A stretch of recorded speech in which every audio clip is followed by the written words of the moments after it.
Hello, hello. Welcome in. Doing pennies today. Just wrapping up here. Updating the list from last night's hunt. Just got an 86 here. We'll be good to go. Still sick. That much has not changed. But there are coins to hunt. That's what we're gonna do. Update this. So again, you can probably hear me coughing throughout the stream. I'm gonna do my best to mitigate it as much as possible, but it happens. It happens. Alright, spreadsheet's done there. Put this back here. There we go. Hope everyone's having a good Sunday. It is Sunday, isn't it? All my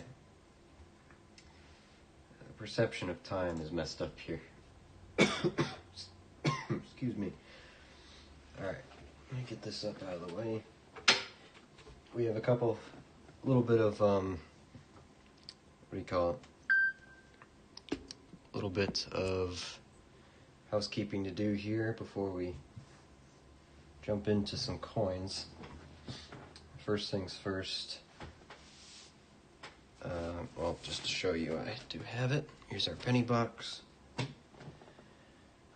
First order of business though, before we do anything, as I said from last night, I have this big old pile of 64 Denvers from last night's nickel stream.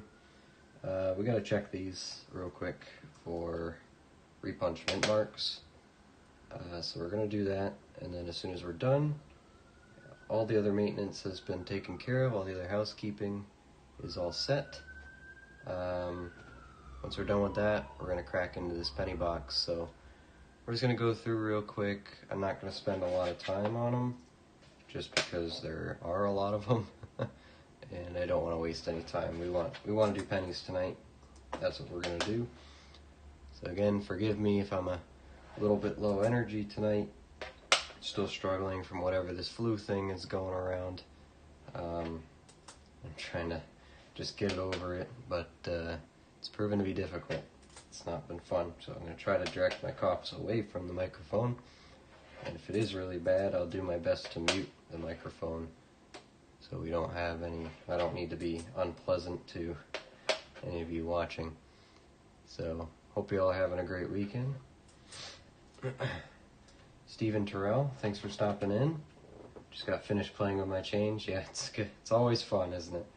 I have $30 worth of 65 to 70 quarters. Any reason I shouldn't cash them in? Don't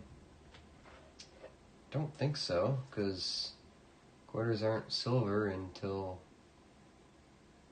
is it 64? Man, I haven't done quarters in a while. It isn't, I think it's 64 for quarters. I haven't done quarters in a long time, so I don't know if there's any decent varieties in that range you got there. Traditionally, if it's not 1964 or 1960 or earlier, they're not really collectible, at least for quarters. Quarters follow generally the same collection rules as nickels do in terms of date. Yeah, 64. So, yeah, I don't think so. You might find some 65. There might be first-year varieties there. First year, not being silver. They could have some issues in with the way that the mint punches the design on it. They might not have gotten all the, all the specs right on the punch, because it's a different material. They might not be used to it. Little things like that can actually make a difference. So there might be varieties on it, but I'll be honest with you, it's been a while. Off the top of my head, I don't know of any 1965 varieties, but not too sure. I'll be honest. I don't want to mislead you and just tell you, just throw them away. They're worthless. Might be something in there. just one more, and then we'll get on to these pennies. I mean, it's definitely nice to have older dates like that, 65 to 70. I mean, I like the really old eagle design before they started doing states and territories and people. I like just the plain flat eagle on the back. That was my cup of tea. So anyway, that was the 64s. I didn't see anything interesting, and if there was, I'm too sick to notice. So I'm just gonna move on. Get this microscope focused in. There we go. I have a Loomis box of pennies here, so there's no inspection holes anywhere. Look on the bottom. That's just how Loomis does their boxes. So I have no idea what's in here. I don't know if this is a brand new box, fresh off the mint, out of the mint, or if it's actually circulated currency. So we're gonna find that out right here. Oh, I can already feel it. This thing is glued to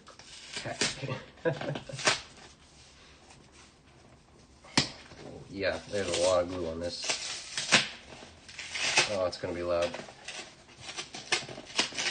Come on, there it is. That was a lot of glue. Alright, let's see what we're looking at. I see copper, that's good. Ooh, got a wheat cent on the end here. Lighting. Hello. Got a wheat cent. Ender. Let's pull it out. There you go. Well, we know we have at least one good find in here, and that's good. Other than that, I see a 60-something here. 70s, 90s. Another 60s here. Looks pretty good. Doesn't seem too bad at all. I have a full roll of 55 wheat pennies. Nice. Let's take a look at some copper. Yeah, we got some copper here for sure, and we will be separating the copper out of this one. So we're going to do as usual. If I look, the more I look at this, I am seeing more shield cents, but a lot of them seem dirty. So I have a good high hopes that all this is pretty circulated. It definitely looks circulated. So we're going to do the usual. Get this off to the side. We'll go this way. So that wheat penny will be roll number 12. We'll rip this edge off of the box. Come on. It's going to be loud for a second, I guess. There we go. Keep it right here. That wheat penny is going to be roll number 12. But we got to start with roll number 1. Just going to get right into it. Got the Leatherman out here. It's my nice, just perfect shaped edge for what I'm doing. So it just works. This roll is already filthy somehow. Got grease on it. So as usual, looking for wheat pennies, copper, anything older. Love to see an Indian head soon. Not going to complain about one of those. I also have a list of a couple dates we're going to be taking a closer look at. Where did I put my list? I always lose it. There it is. So most of them are double dies or or some of the big errors. You know, we're going to be looking at those. I'm going to bring the camera a little bit closer for the pennies. I think we can handle it. So we're going to start flipping through here, looking at dates and ones I can't read. I'm not going to try too hard. I don't feel like it. We're going to be looking for 2009s. We're going to be looking for not 2024s. 2024s for pennies aren't really worth it. But we are going to be pulling out all the pre-82 copper. Let me get my memory back. 84s, we're checking the ears of Lincoln for a doubled ear. 92s, we're going to check for that close AM, see if we get rich real quick. Guess you never know, right? Can't find it if you don't look for it. But yeah, that's what we're going to be looking for. Mostly wheat cents is the primary goal, but you never know what else you're going to find. And in terms of 82s, we're going to be looking for the small date 82s. And then all the 82s are going to be separated until the end. so we can weigh them to see if they're copper or they're zinc, as 1982 was the transition year into zinc pennies from copper. So half of them are copper, half are zinc, basically. I'm sure that's not the right number, but... And then anything nice for the collection. This 89 is pretty cool. Looks pretty nice. It's got good luster on it. You fill penny books? Yeah. We're starting it. I haven't... Let's see, I got them down here.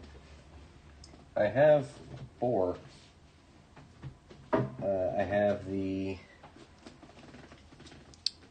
H.E. Harris penny books. So 09 to 40, 41 to 74, 75, 2013, and from 2014 on. So right now, I think the most I have are in this 41 to 74 book. I have a lot of these pennies. I just haven't put them in yet. I try to find nice ones to put in, but these are the wheat pennies I've been putting in.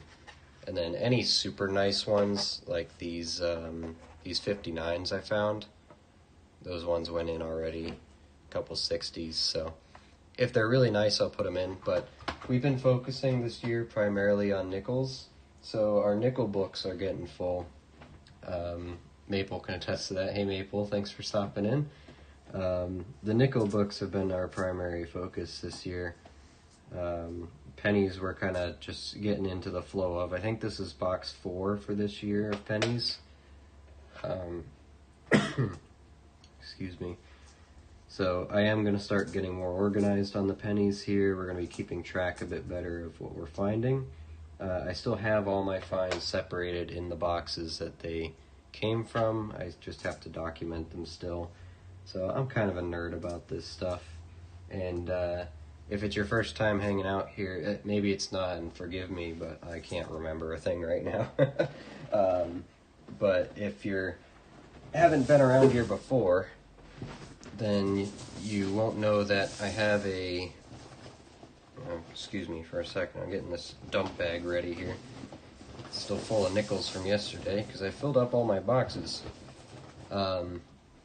If you haven't been around here yet, which forgive me if I forgot that you've showed up before, it's not my intention, but you'll know we have a spreadsheet actually for our nickels to keep track of all the good finds we've been finding this year only.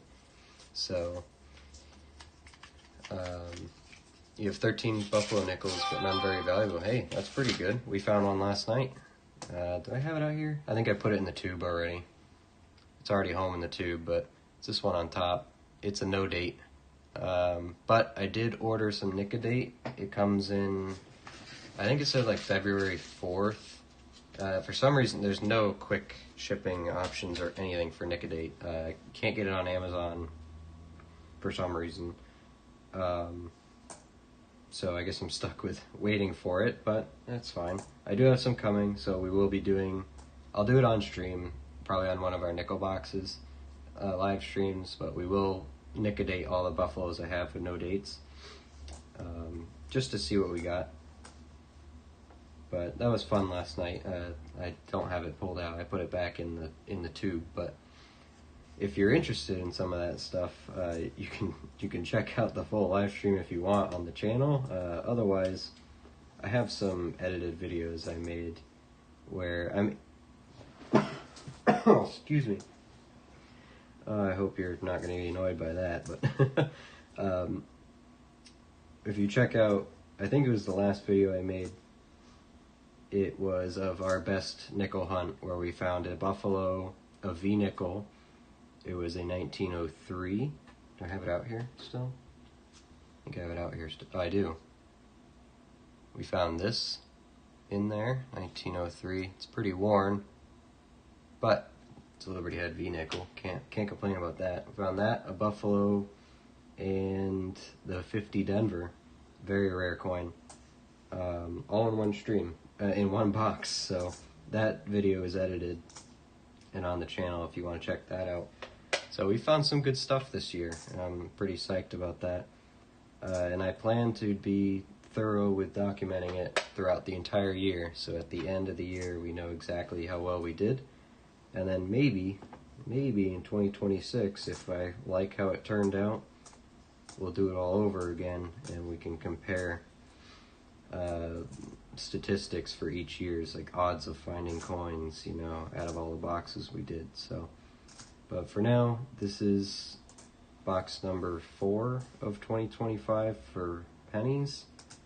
And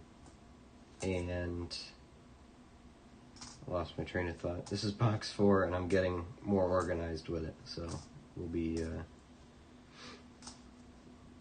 working on that. We'll be getting into that. Bug made it in today. Hey, how you doing? Thanks for stopping in. Oh, hey, and Maple and Bug, if you missed the beginning, but you did look in our box. We have a wheat cent ender, so we do have at least one. Haven't looked at the other sides yet. Didn't flip it over, but we know it's there. That is going to be roll number 13. We're going to get to that. For now, though, this is roll number 3, so we'll make it there. No wheat cents so far, besides that one that we know is coming. But pulling out some okay copper already. Oh, man. And Bug, I hope you're feeling better. I know you were sick about the same time I was. Mine is not gone. Mine is not gone. I don't know what this is flying around, but it seems like everyone's getting something. Or maybe it's just the January blues, I don't know. Seems to happen every year. It is one thing I'm thankful for, is that every year, if I do get sick, it's always right at the beginning of the year. I can usually get it over with. Oh, man.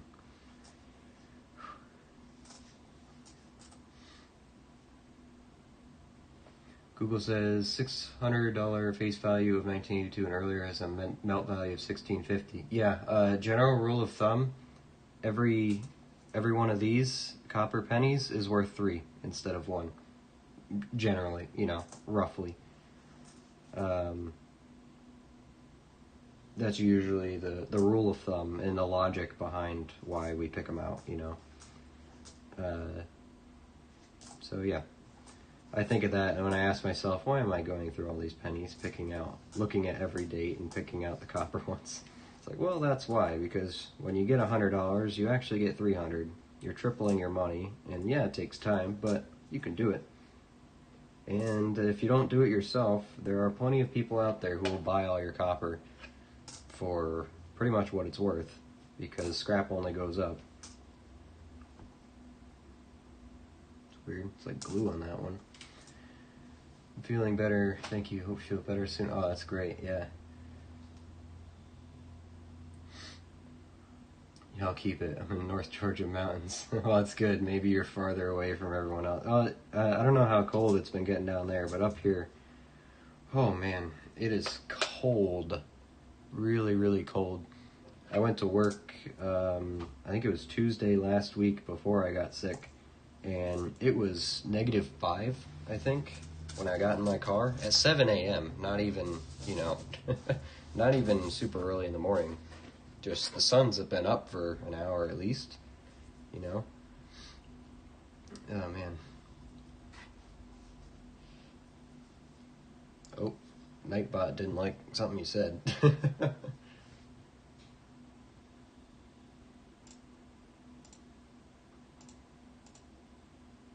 Oh, apparently I really didn't like you. Whoops. Hold on. Let's see if I can change that.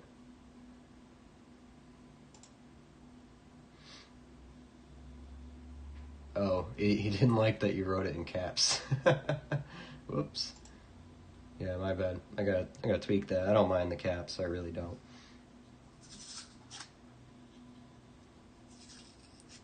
Nightbot it's basically a little program that helps moderate the stream. It's so people don't just come in here and put links to random stuff or porn or start saying racial slurs, I guess. Oh, wheat penny. there we go. Got one. It's just an automated moderator at that point, really, because, I mean, at this point, I could just go in there and do it myself, but Nightbot is instant, so just wishing Maple good luck. Yeah, I read it. No, it doesn't bother me, so it doesn't bother me at all. Honestly, even a lot of things don't bother me at all, but I figured just in case I should have something. But here we go, 1955. That's not bad. Are we rich, though? You know, we were just speaking of 1955, Wheaties. We're not rich, but it's a 55. It's in okay shape. Would love to see that. Even the poor man's double die on that would be pretty cool, huh? Back isn't as great. There we go. There's number one. Oh, man. On to the next one. So we know we have two in this box. That was for the first one. Small date, or large date. And when I do pick out a small date 82, I'll show you that one, so you can see what the difference is. See a good colored one back here. Looks like it's older. Might have another one. Not quite old enough. First, here's an 83. 1983s, look at the one on the back. These can be doubled sometimes. Word of advice. The colored one I saw was a 1961, just copper. That's a 94. There we go. But yeah, found a wheat penny in the wild. We don't need an ender. Oh look, and there's a 2009. This is the first design of the series. It's a birth and early childhood. 2009. So there's 4 of these designs. We got the first one. See if we can get all 4 in this box. We did that last time. We were able to find all 4 designs. A complete set in one box. Oh, there's an 82 small date. You can tell it's a small date because the letters are small. Their numbers are small. I know. Super difficult. But if you look at them side by side, you can clearly see the small date is small. The thing I look at is the 2, mostly. All the edges are a lot sharper. So that is what I look for. So we separate the 82 small dates out, just because they are technically rarer to find, and there is a, what's the word I'm looking for? Nobody really knows how many we made, because we switched from the large date to the small date mid-year, and they stopped keeping track of the mintage for some reason. So most of them are going to be large dates, like this one, but there are small date versions that in an undetermined amount, I guess is the word I'm looking for, or lack thereof.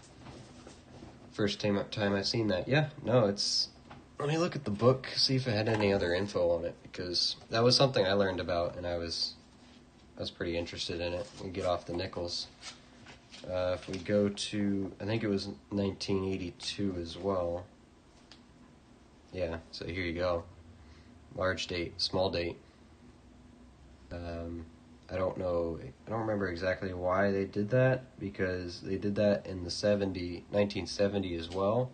It's harder to see, but if you look at this one, the 70, the top of the 7 kind of sticks over the 9, and the 7 is under the 9 on this one, and all the lines are a lot sharper. That was just on the S, but the 82, I think, was the first year they started doing this mass design change, and that's why. So if I go to the 82 in here, should say, yeah, so 82 large date, you see the 10 billion, very common coin, but the small date, nobody knows.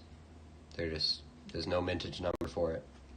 Same thing for the 82S small date was a proof, but the 82 Philly small date was a normal strike, but they don't actually know how many they made.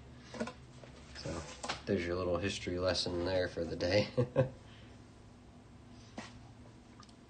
They're not extremely hard to find, but they definitely come in smaller numbers than the 82 large date does. So they probably still made like a billion of them, but until I know for sure, I just set them aside, because why not? They're pennies, they don't take up that much space.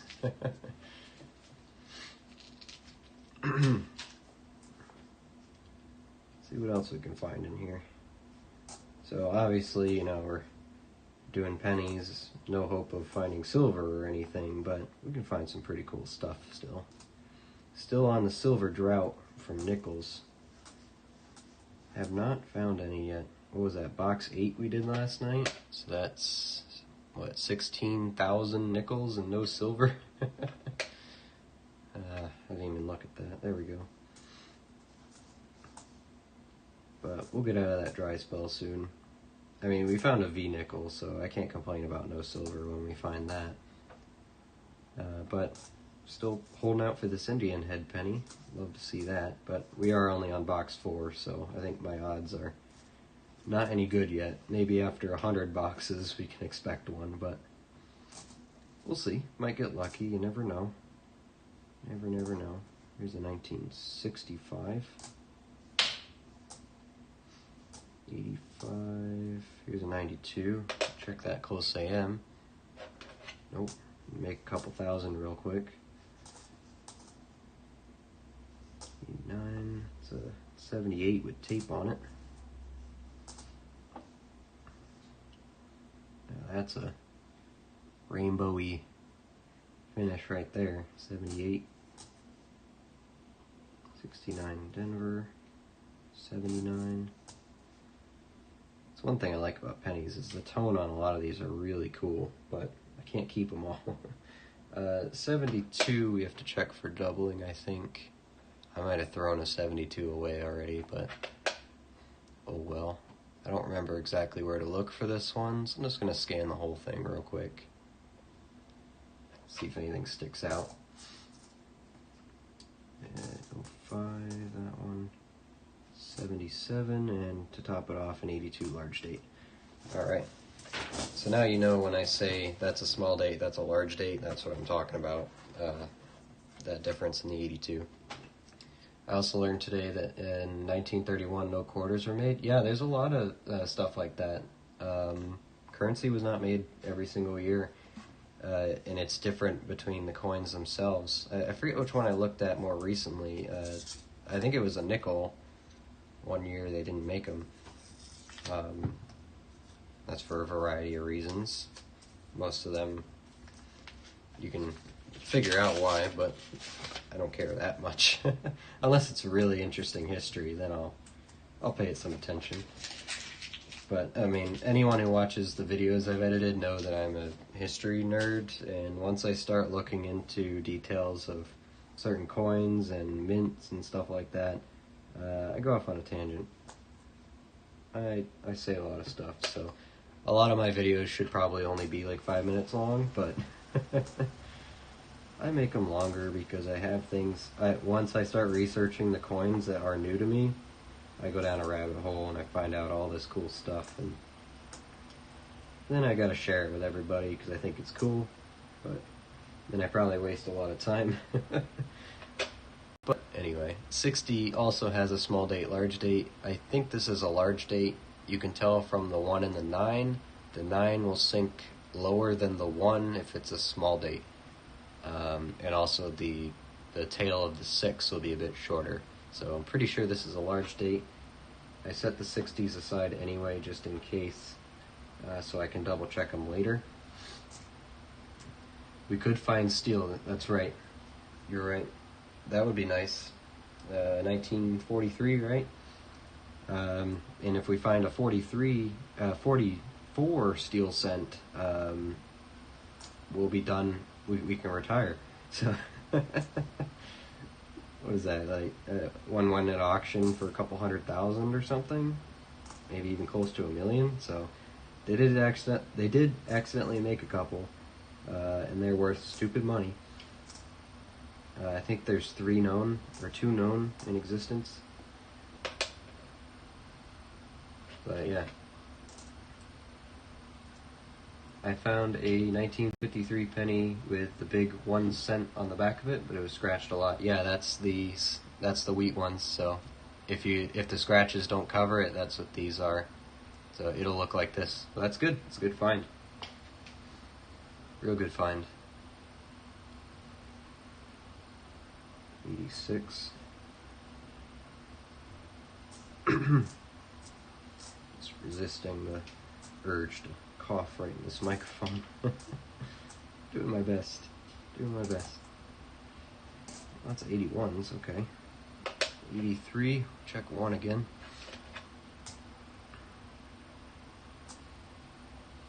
Another 81. 80.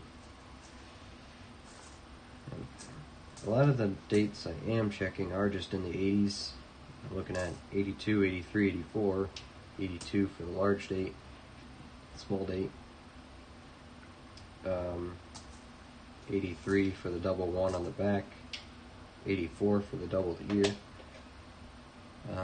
Besides those 80s ones, I don't check too much else. I check the 72 for a doubling, I check the 60 for small date, large date, and then I check the 92s for that super rare close AM, just because why not, and then the 95s have a double die on the back.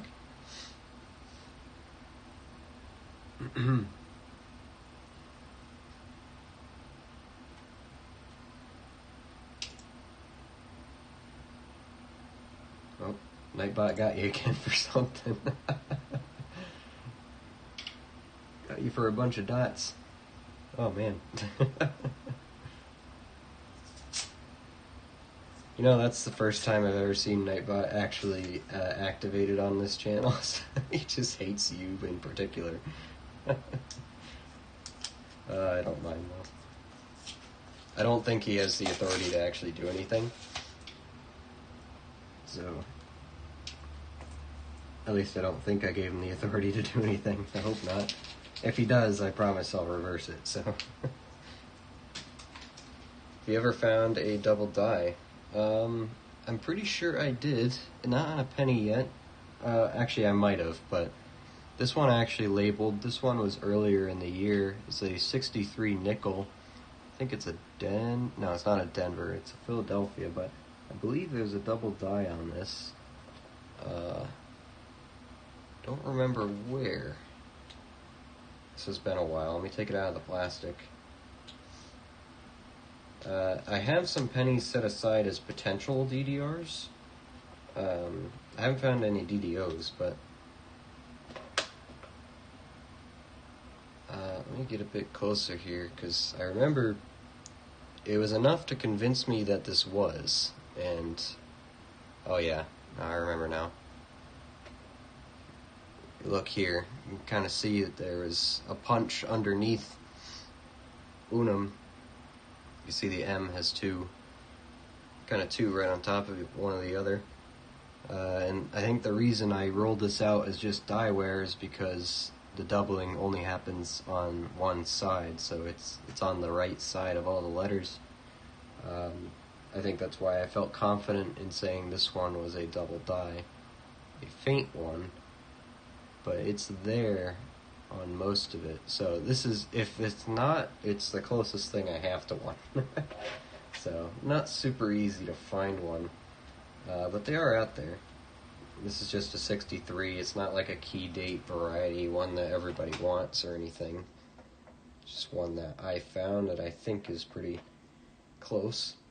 And the reason that we check 63s in the first place, close enough to even find that, is because 63 actually has a triple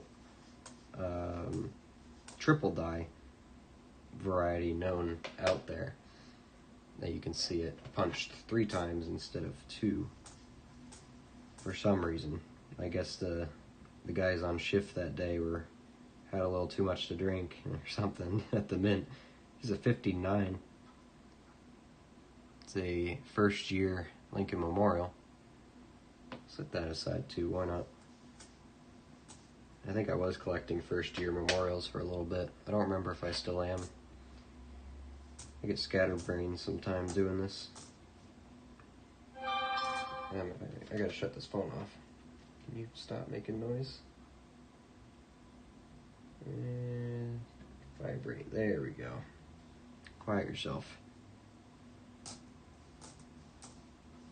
So yeah, if I did find a double die, it would probably be that one. But so far, I do look for them. But in the grand scheme of things this year, we have not checked that many boxes, so there's still lots of opportunity to find them. And I think the only reason I'm disappointed in not finding silver in 16,000 nickels is because in the very first box I opened, before I started doing this, before I started recording it or streaming it, I did one just for fun, because I'd seen people do it before. I had watched videos of people doing it before. So I'm like, yeah, I want to try that out. So I went down to the bank, my local bank, the one I do business with all the time, and I asked them, hey, can I buy a $100 nickel box off of you? And of course, they looked at me like I was crazy, but I just said, yeah, I want to buy a box of nickels. I want 2,000 nickels. Can you give that to me? And they eventually said, yeah. I bought it from them, took it home, and, I opened the thing, I looked through I didn't, it wasn't through the inspection holes. I cracked it open. This one did have inspection holes in the box, but cracked it open, and they're staring right at me on the ends. There was a silver war nickel right there, staring right at me. Like, oh, cool, I got a silver nickel in this box right off the bat. And then as I went through the box, I kept finding more of them, and more of them, and more of them, to the point where I finished my very first nickel box with 11 silver nickels. Then thinking, oh, alright, this is easy, getting silver. And that was the point. I was spoiled forever, because now I know that is not normal. Not normal at all, because we have not found any silver yet this year, but it's still early. We can fit a lot of boxes in this year, because we're not even done with January, and we've already done 8, I think, 9 maybe? I think 8. So that's pretty darn good. We're gonna do some more. Got some more planned for this week already, or at least on the weekend. So the hunt is not over yet, and the plan is to do some half dollars, see if we can find some good chunks of silver. The plan is to do that next weekend too. I was gonna do it this weekend, but all my plans got interrupted by getting the flu or whatever this is, so I couldn't do that. But we're gonna try. The only good thing out of this was I had enough time to edit that video finally. It's been sitting around. I had all the clips and just didn't have the time to do it. But then as soon as I started feeling okay enough to get out of bed, I was able to actually sit down and get that video done. So that's out now if anyone wants to watch it. That's just the one that goes over that one really good box we had with the V-nickel in it, so. And some foreign coins, had some good stuff in it. I uncovered some good history when researching my finds from that box, so there's some interesting stuff in that video. But yeah, we're looking pretty okay on the copper, but only one wheat penny so far. A little bit light on them. Usually have quite a few more by now, but that's okay. We pulled the 09 out, so there's a couple 70s in a row. What does that say? Man, I got butterfingers. 89, okay. I wonder if Maple ended up winning something, yeah. Yeah, I wonder what that was all about. 62? No, not that one.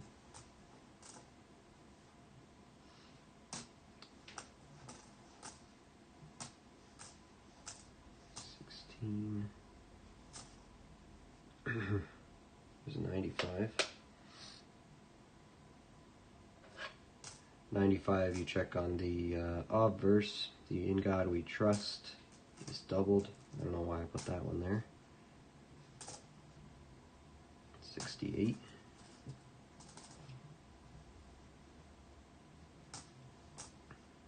Oh, 80. 74.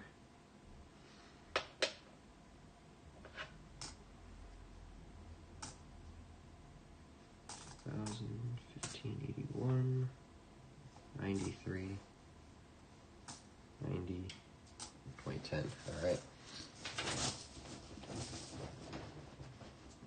Hope you did, yeah.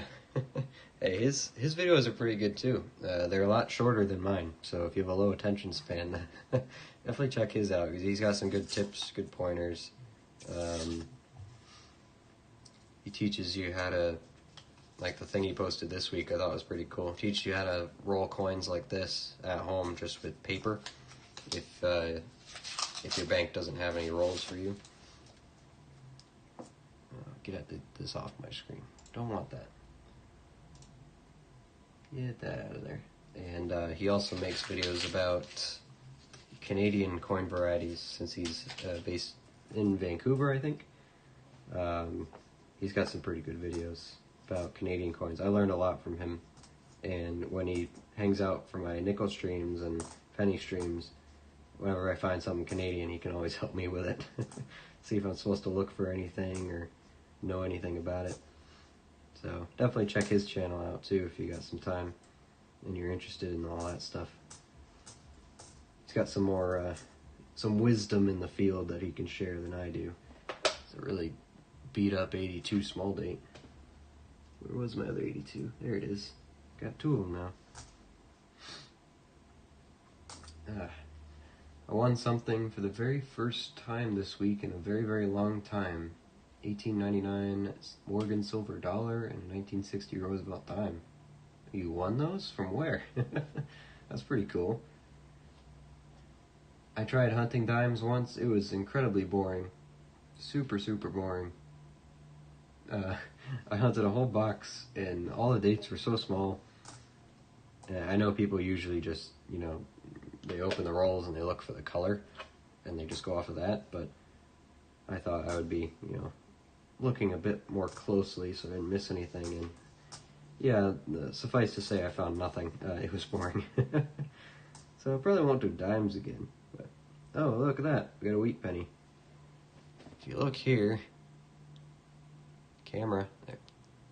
Under the surface of the moon here, we have a 1951, it looks like. Right there. So it should be a wheat, yep. It's not pretty, it's corroded. But hey, it's a wheat cent. Number 2. I don't know what those are, but cool. Yeah, no, the silver dollars, they're really old dollar coins, they're really neat. And when he talks about the Roosevelt dime, he just means a dime, 10 cents. But anything pre-64 in dimes is silver, so a YouTube guy will say, isn't it? Yeah, it's fine. 90% silver coins, but I feel like I know who you're talking about. I actually do feel like I know who you're talking about. That sounds very familiar. Honestly, I might be subbed to him. That's cool though. It's always good find. Good to have. Anything silver, I mean, you're never gonna lose value on it. I mean, short term, who cares? Long term, that's where it's at. And we live in a point in time where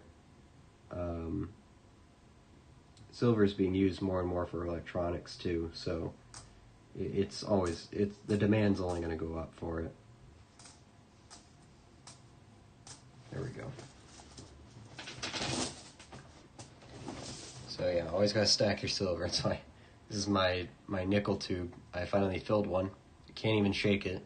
They are stuck in there. 1943 on the top there. So these are all 35% of this is pure silver.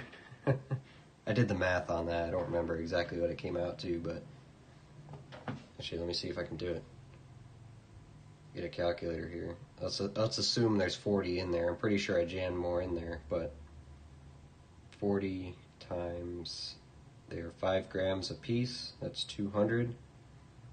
And 35% of that weight is 70 grams. What's the silver spot price right now? Silver gram spot. It's up to 98. Wow. It was 94 just a couple days ago. Times 0.98.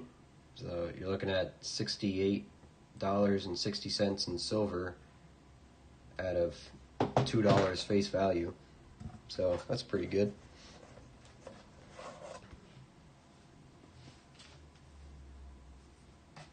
The app Coinflation is amazing. What's that? I actually haven't heard of that yet. I have a junk silver habit.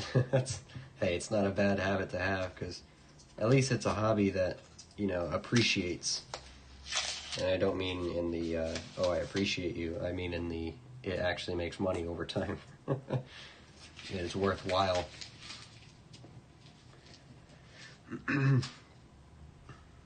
Oh, you're talking about coinflation for, like, coin values and stuff. Is that what you're talking about?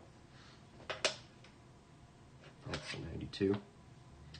Hey, Maple, did you win something?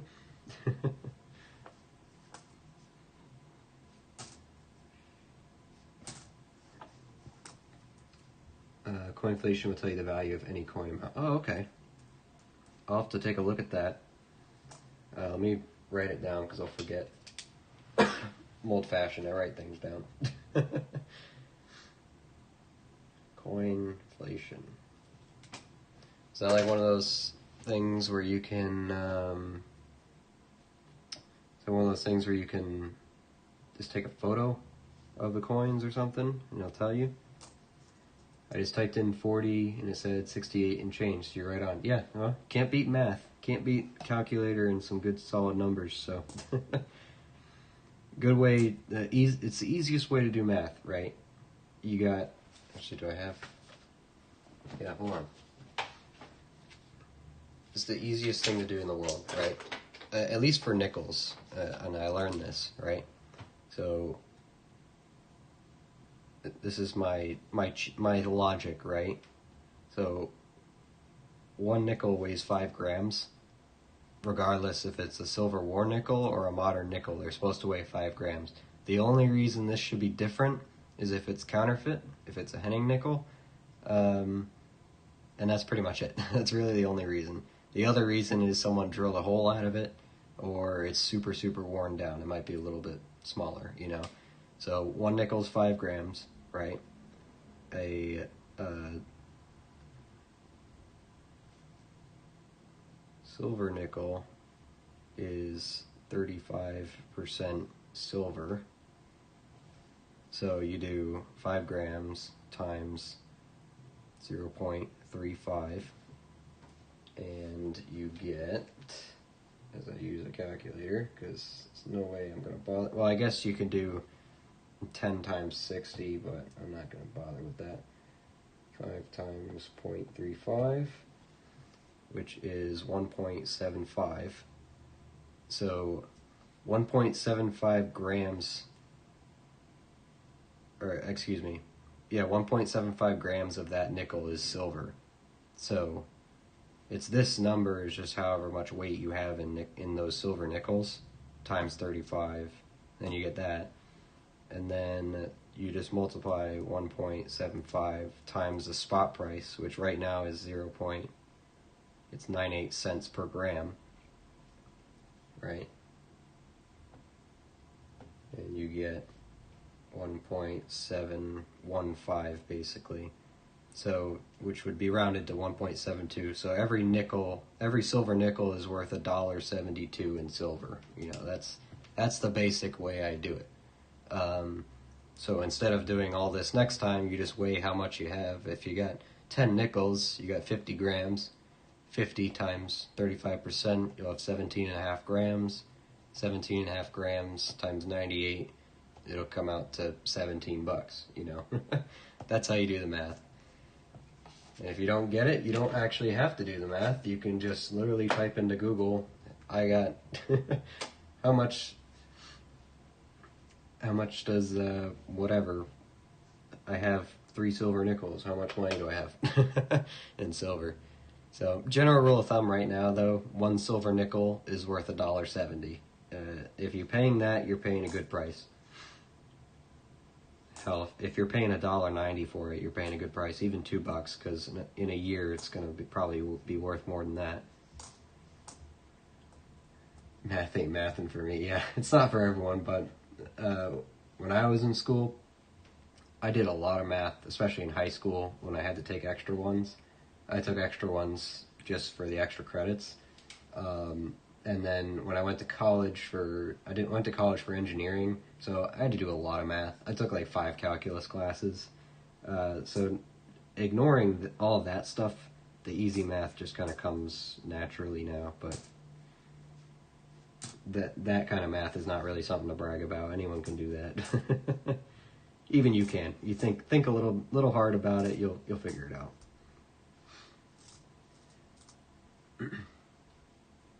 Coin apps include spot price. Does your 99.9% nickels too? Oh, okay. So yeah, actually, Maple, what is the technically, how much are those 99% nickels worth? I still got it out. The 64 here. Got it out from yesterday. I added it to my list already. Whoops. Ooh. There we go. Bump the camera. Anyway, you make $1 with pre-64 coins, not nickels. Yeah. Right, you'll make at least $1 no matter what. Yeah, so I think the quarters are what they're worth, like, what do you call it?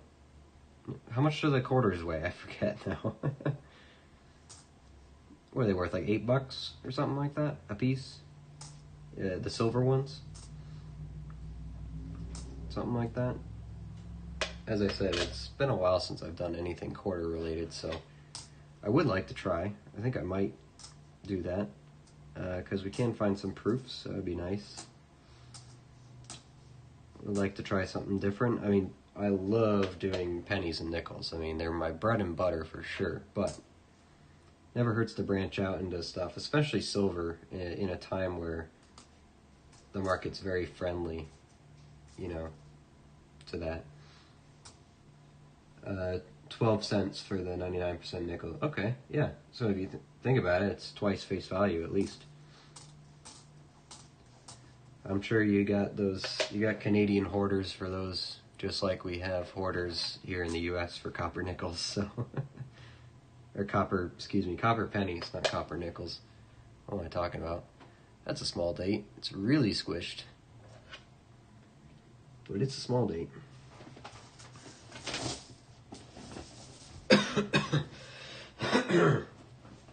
Math is life.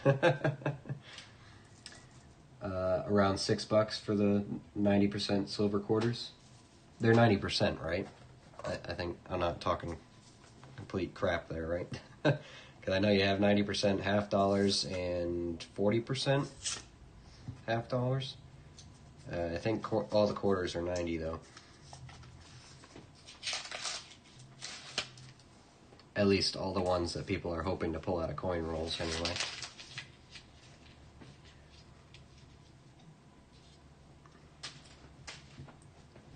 Quarter is $5.50 US. Okay, yeah.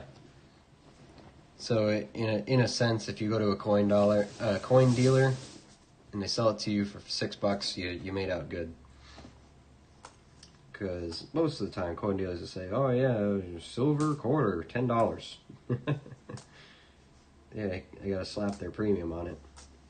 Super rare. There's nothing like this out there. So, yeah, right, buddy.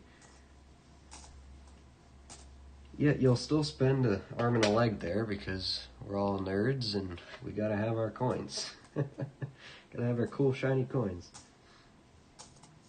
Like a 98% in geometry, but my brain ain't braining, so my math ain't mathin'. I feel that. I gotta exercise my brain every once in a while because I'm not in school anymore, so just out workins.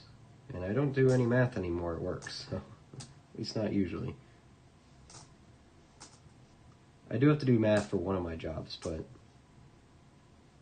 I mean, I do, like, I'll just say it. I do real estate as a second job. I'm a realtor. And the only math I'm doing there is calculating taxes and stuff for my clients and calculating my own commission. Most importantly, obviously, calculating my commission. So, don't really have too much math going on anymore in this life, but I do enjoy it. I did a lot of math growing up. I was the one kid in school who knew how to do taxes when they came around. And honestly, is someone who's not really that bothered by doing taxes. So, I mean, I hate paying money, but I'd rather do it myself than pay someone else to do it. So, here we are on the ender with the wheat cent. Let's see what we got. See what kind of date we got off of it. Looks like it's going to be last in the roll, though.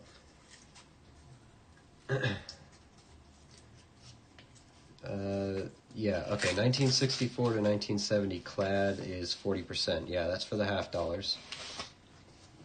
Yep, clad half dollars. And then the pre-64 is 90%, I believe. The guy I see wants 20 times face value of junk silver. Yeah, no, that's typical. So your quarter guy wants, what does he want, $5 for a quarter? Is that what it is? 25 cents times 4 is $1. So, yeah, and that 5 times, yeah, he wants $20 for a silver quarter. Honestly, it's not that bad. He's asking 4 times its value. But yeah, you'd have to be collecting for the long haul.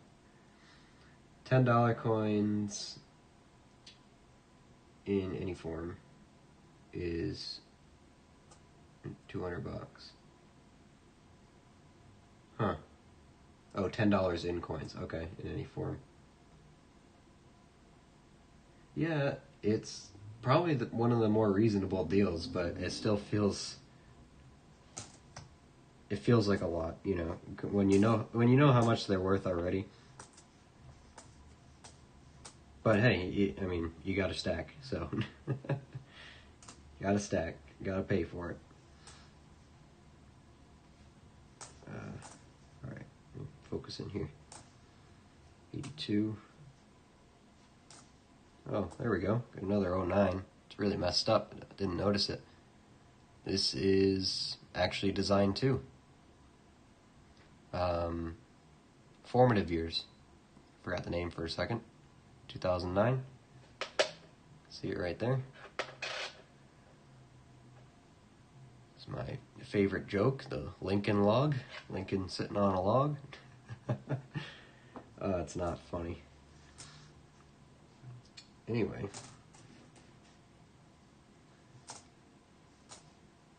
Others near me want 23 times, so I use the one guy for now. Yeah. Hey, if it's cheap. I'd rather, I'm a person who, I mean, I buy silver, sure.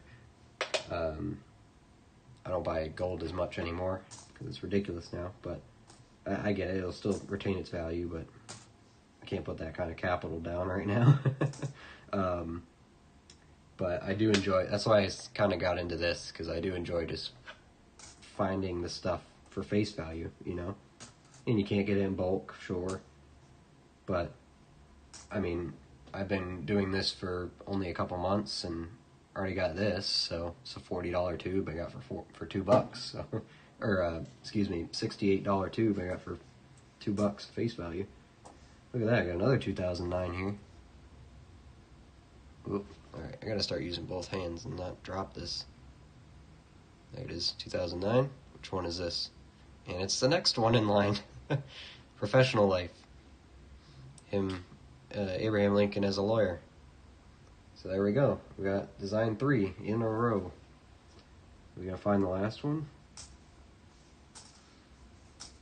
all in order. That would be a first. Haven't found them in order before. Alright, we're almost down to this wheat cent here. It's 84. Check that real quick.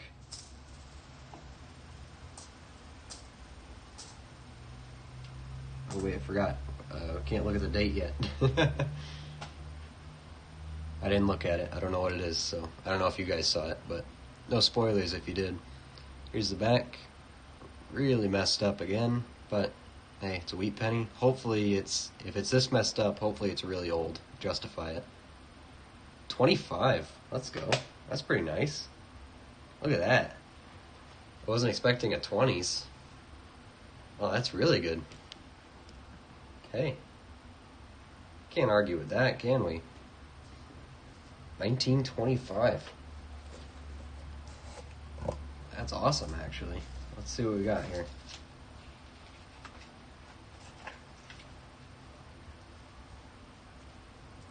Uh, 1925.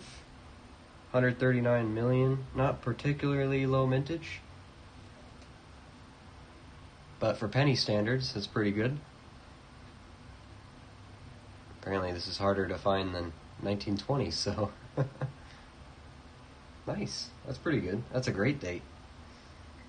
In G4 condition, they're worth 35 cents, so 35 times face value right out of the box isn't bad at all. Actually, you know, this coin is probably worth one of these entire rolls, so pays for itself for sure. 2 out of 4, let's go. Oh, that's third. Yeah, third design. Almost there. One more. Anyone know anything about the golden $1 coins? There's a lot there you can dive into. I don't know a lot about them. I do have a couple rolls. I haven't opened them.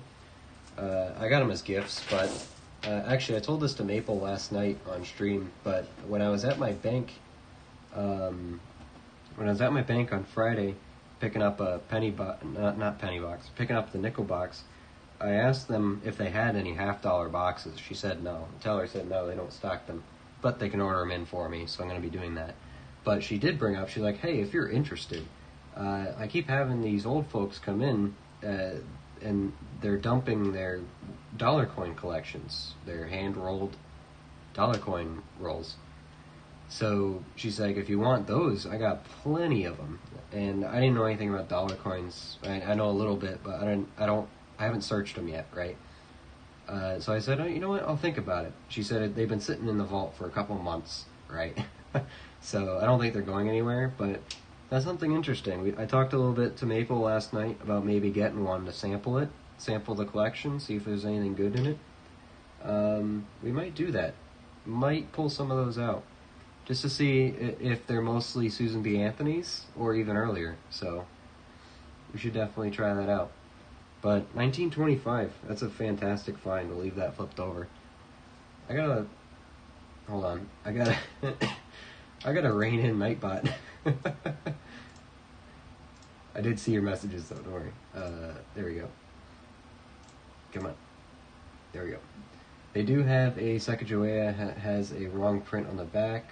One of them I know. Yeah, I know there's a Speared Eagle, right? Or the Wounded Eagle. I know there's that.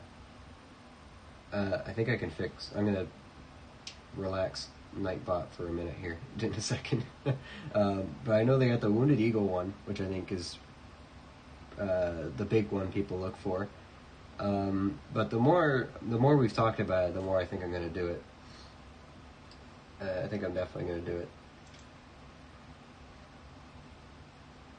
Actually, yeah, Nightbot is so unhappy that... Oh, there we go. This chat didn't stop updating for me for a little bit. Being a bad example, Steven. The funny thing is, Nightbot has not yelled at anyone else except for you. So... you never know what those old ladies put into the rolls and they take it to the bank. Yeah, exactly. And the fact that the teller told me that they specifically said it's a collection dump makes me think that there might actually be some good stuff in there. So 79 Susan B. Anthony has some errors. Yep. You have the wide rim 79s. I think is mostly what I'd be looking for. But also, you never know. There might be something older than that, even than those. So that would be pretty nice to find. So I think I'm gonna go back.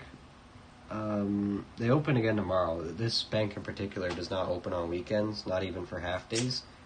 So I'm gonna go down there tomorrow and say, hey, I thought about your offer there. I'm gonna take a couple rolls, and I'll be honest with you guys. I have the day off of work tomorrow, so we might do another.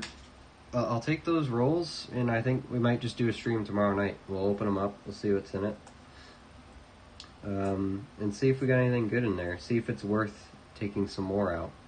It's an 82. It's really worn. Because if we take a sample, she says she's got like 2 boxes of them or something, like $2,000 of this guy's collection, or something like that.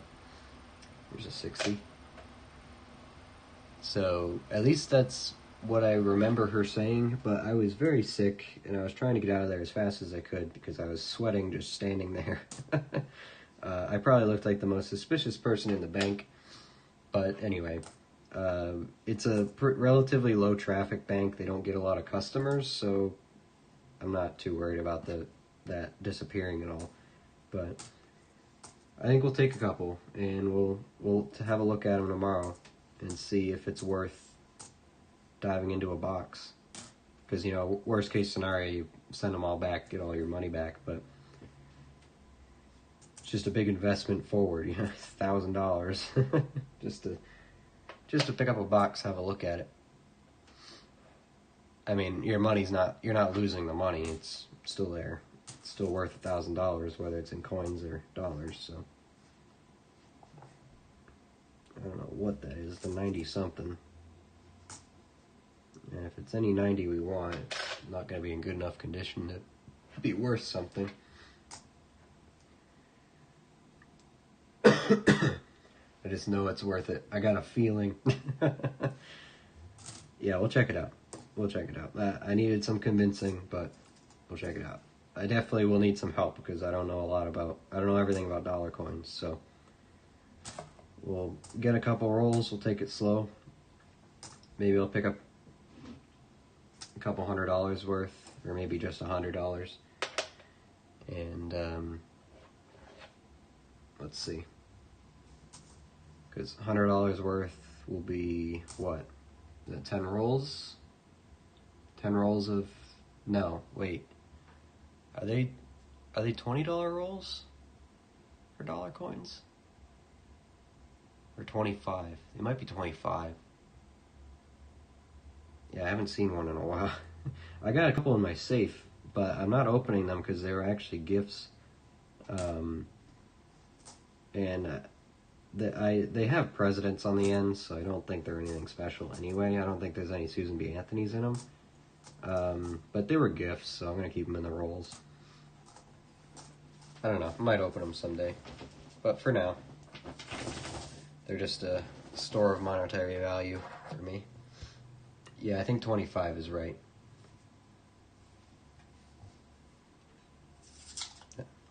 Because once I thought about it, I'm like, there's no way it's $10 a roll because there would only be 10 coins in there.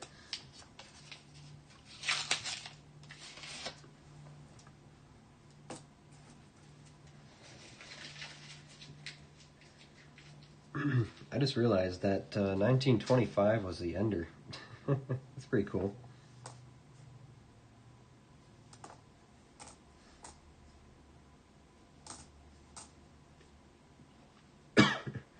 And Maple, you said the Canadian dollars is not really anything interesting to look for, right?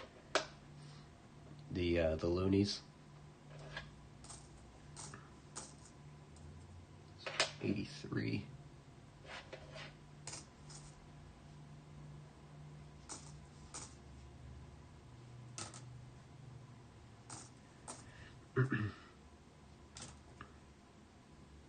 A2 large date. Really chewed up. It's 2007. 74. A bit of copper in here. 82. That one definitely looks copper, but I've been tricked before, so I'm going to weigh them. Ones I thought were copper were actually zinc, and then ones I thought were zinc were actually copper, so the way these coins tone really tricks you sometimes. You can have a brand new shield cent that looks perfect copper.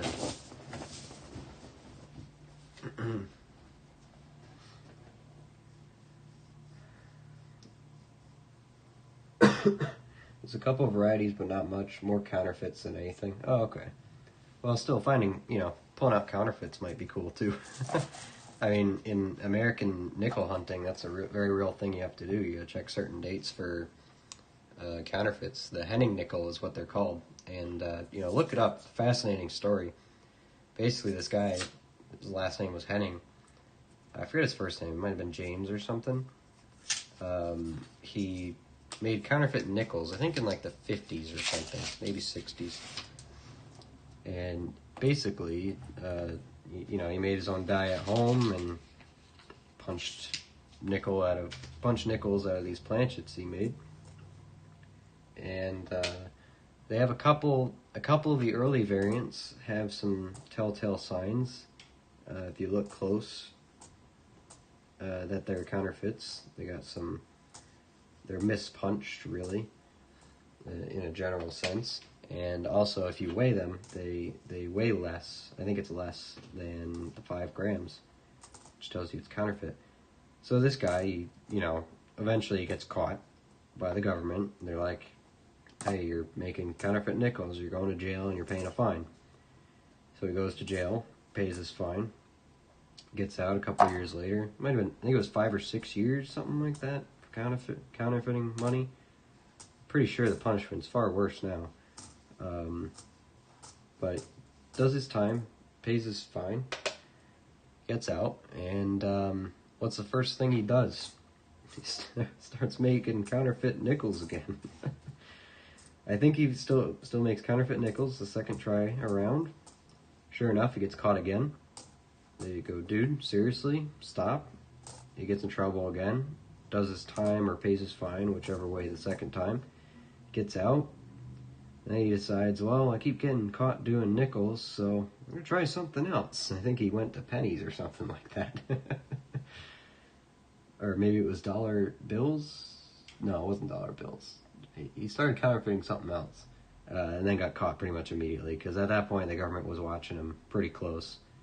It's the 61 Denver. It's really nice. It's got really good shine to it. It's just a nice coin. I'm going to set it aside. I'm pretty sure the 61 I have in the collection's really nice too, but what state am I in? I'm up in Connecticut, in the Northeast. So I get a lot of Canadian stuff, which I'm happy about. I do like finding Canadian stuff in my rolls. Because, well, apart from the Loomis, I get a lot of the Harrisburg rolls. So I get a lot of Philadelphia stuff. Don't see San Francisco stuff too often, so I pick it out when I do. But we got some good stuff up here. And then I'm pretty sure Maple's out in Vancouver, so complete opposite of everybody else here.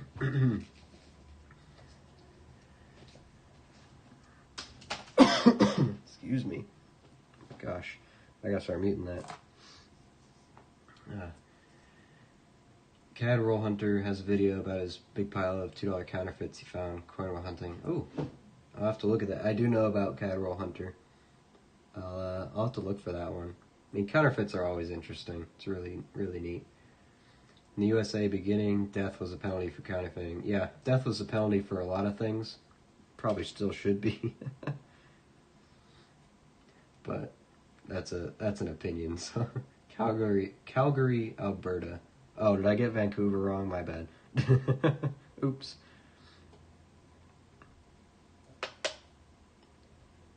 My bad.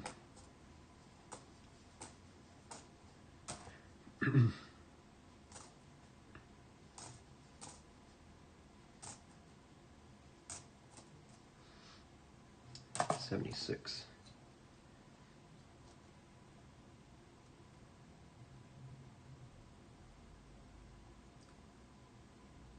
I have a 3 coin by accident. Like a $3 Canadian? Is that what you're talking about?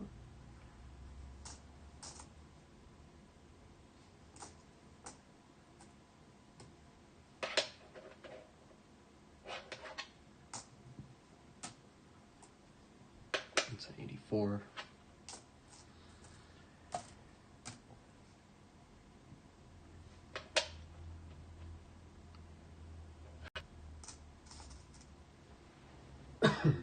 Excuse me. Man. Whew.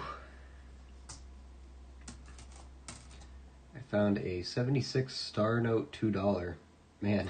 I mean, talk about a collector's trifecta right there. I mean, don't think you'll ever have trouble offloading that to somebody, if you ever do. Wow, that's nice. I have a couple $2 bills. I haven't found a Star $2 though. You know something I have not tried? I haven't tried going to a bank ever and asking for $2 bills. I haven't tried. For some part of me just feels like they wouldn't actually have any. Might be worth asking every time. You know, one thing I did ask for a while ago. What was it?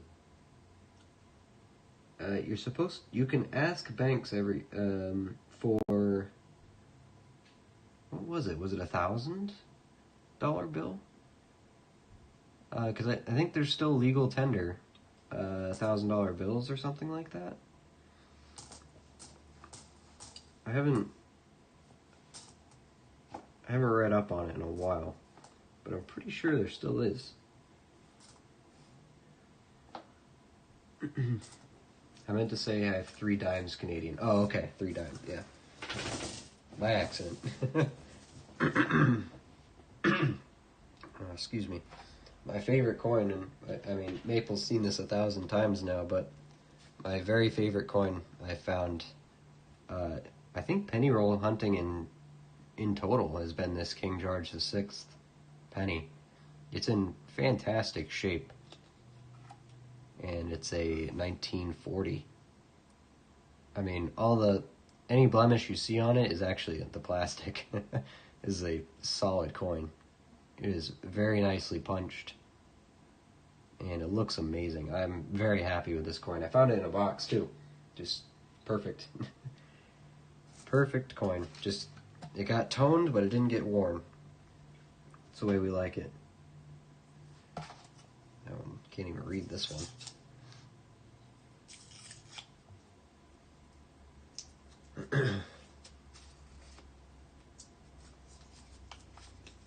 We have one $2 bill. Yeah. Hey, set them aside. They don't make them anymore.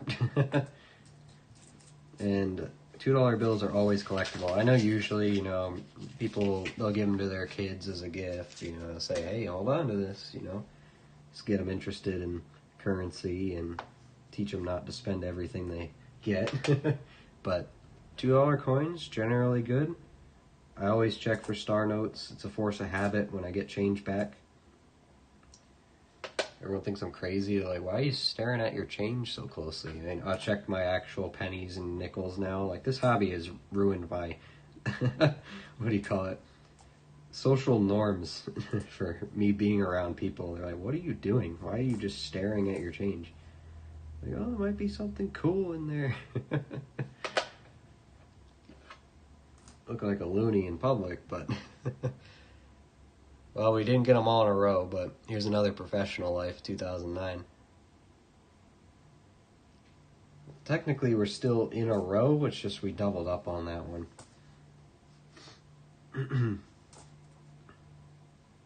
What does that say? 63. I feel like I haven't seen that date in a while. Here's an 82. That looks small. It is small. Got another one. The copper pile is getting a bit invasive here. May have to do something about that soon. I realized after the last penny stream, I accidentally dumped all of my copper into a box that had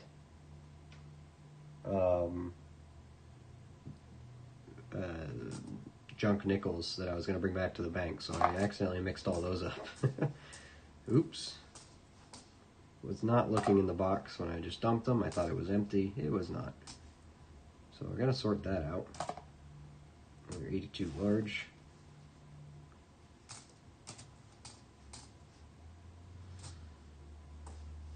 Another 82 large. Yeah, it's large. 1423. Alright. Oh, that's going to be loud. Accidentally dumped all those over my floor. I have 70 $2 bills, 50 are junky. A couple are brand new. 2 blue stamps. Blue stamps are nice. And 18 1976s. Cool. Do you have any red stamps? I don't run into those a lot at all. I think I only have one. That leaf is really raised nicely. Yeah, no, that's a nice coin. It's a really nice coin. I like your shield nickel. This guy was hunting nickels the other day. He commented he would never find one. Hey, I didn't think I'd find one either, and here we are. So, or it's not a shield nickel yet. I think that's before, isn't it? Oh, I might. Where did I put my book? Here it is. The V-nickel's cool though. I will never be upset about this. And it's an 03. I mean, it could have been a 20s, and we got an 03. I mean, that's just real nice. Let me look. I don't actually remember. Not half dimes, nickels. Okay, yeah, so not a shield yet. The shield came before that, so we still haven't found one of those. But we will. Do it long enough, you will. And here's the V-nickel. 83 to 19. 83 actually has a separate variety that doesn't say cents on the bottom. It has the E pluribus unum down there. I'd love to find one of those, but for now we're right smack in the middle at a 1903. So could have been a teen, but it's an 03. But no, it's fine. I'd love to find a shield nickel too. So I never thought I'd find one of these. So if I never thought I'd find one of these, then surely we'll find a shield nickel sometime too. I have my mom looking at her nickels now. Yeah. Hey, it's addicting, you know? Once you start looking at your coins, it ruins you. You gotta keep looking. Ruins you in the best way possible. The newest $2 I have are 2017. Oh, okay. I didn't know they made them that late. Feed nickels are cool. No red yet, yeah. I'd love a gold $10. That would be pretty neat. My son was born in 2003, 100 years before, so that's almost an anniversary nickel for you. That's pretty neat. 100 years before, yeah. The thing I keep thinking about is, man, that nickel's been in circulation for 122 years now, and I just pulled it out. Which, I mean, you can tell it's been in circulation. Half of this side is worn down. All the lettering's gone. That lighting looked a bit better before it moved. But if you want to see this closer, just look at the video I made of it.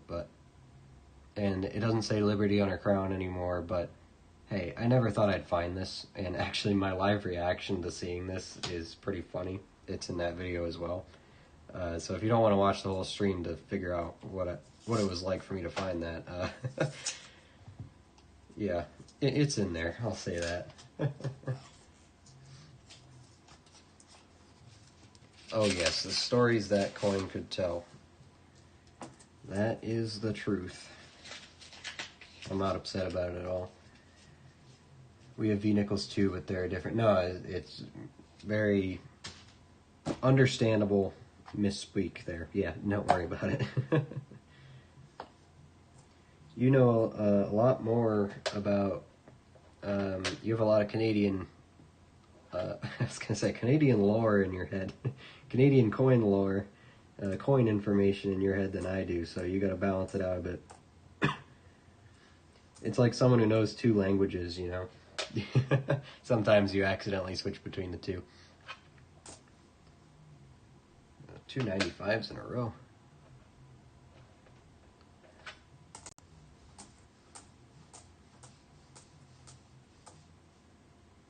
$71. So that being said, since I thought I'd never find one of those, I'm hoping we find an Indian head penny in here one of these days. I'm just waiting to see it. I know exactly what it looks like, and I picture it every time I open a roll. I picture it being there, but we gotta wait. We gotta be patient. Can't get one overnight. Gotta actually look for it.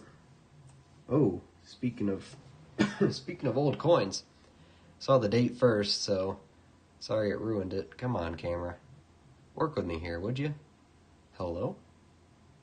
There it is. There's a date for you. Pre-World War II for us.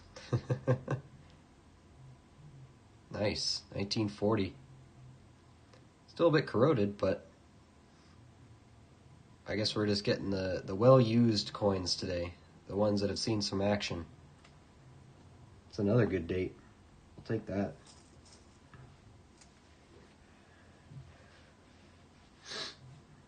It can happen. I seen AOA on YouTube find one last week. Yeah, I think if you watch Rob Finds Treasure, I think he found one recently as well too. I didn't watch the video, but I saw the thumbnail.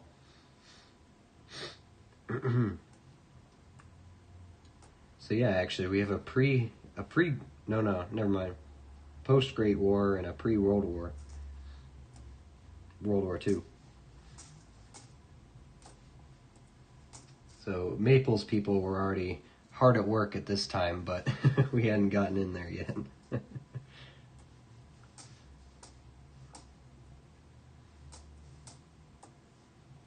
Needed another year to think about it, to be persuaded, you know? Or be forced, I guess, is the correct word.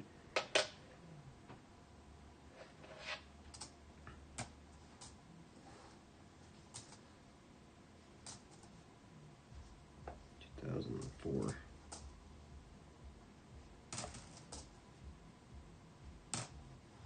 All right.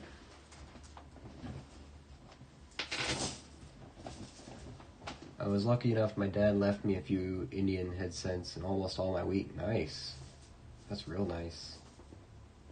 I still don't think I've held an Indian head penny before. I've seen them in person, like behind glass, but I don't think I've actually held one before, in plastic or otherwise. I'm sure my grandparents even my father has them. It's just my father's coin collection. I looked at it a long time ago, so I don't remember what was in it.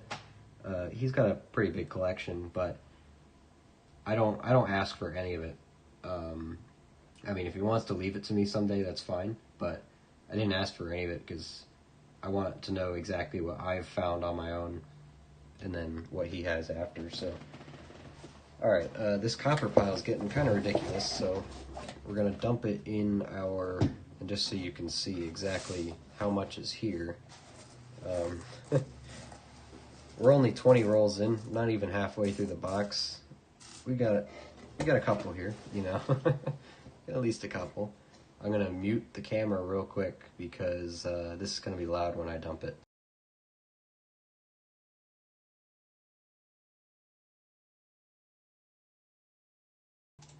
There we go. That was loud. That down there on the floor. The large cent from 1800 he left it. That's really cool. I'd love to see one of those too.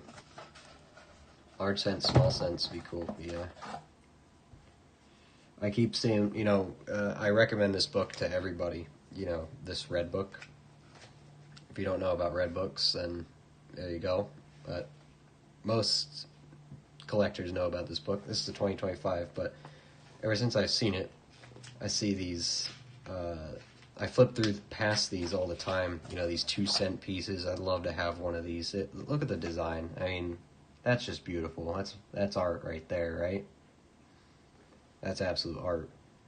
I'd love to have one of these. and the nickel 3-cent. Like, look at that. Can't look at that. You can't tell me it's not pretty, you know? Like, what an amazing design. And the thing I like about this one is you can see that where they got the inspiration, or at least they reused the design for the V nickel, just put Roman numeral 5 instead. Still had the wreath and everything. So cool, right? Like, these coins look amazing, and the shield, obviously, but we'll find one of these. I'd love to find a variety one with the rays. I mean, the artists back then, they knew what they're doing. Not to say that the modern coins don't look pretty, but, I mean, come on. Like, this is incredible, right? What was the other thing? There's the large cents. There's a lot of information about large cents in this book, by the way. But these just look beautiful. I wish there was some way to coin roll hunt for these, but because of the size, I don't know what they'd be mixed in with, because they're kind of an in-betweener size, right? So there would be no real way to coin roll hunt these. All the machines just reject them, so, which sucks, but so really the only way to get these now is to buy them or inherit them, but like, you know, these old designs are really cool. Like, look at that.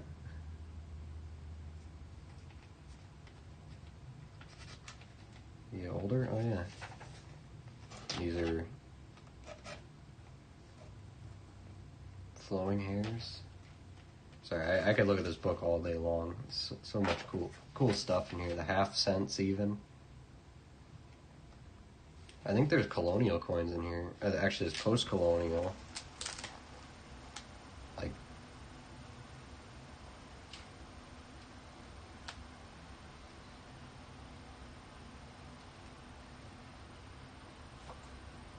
that's an E pluribus unum, if I've ever seen one. Like, some of this stuff you would never think is even, you know, a lot of these are British. Okay, yeah, here we're in the before 76, so King George, and not exactly the most flattering photo. King George IV, is it? What are these ones? Lima doubloons. Brasher doubloons. Look at that. Some old gold doubloons, literally.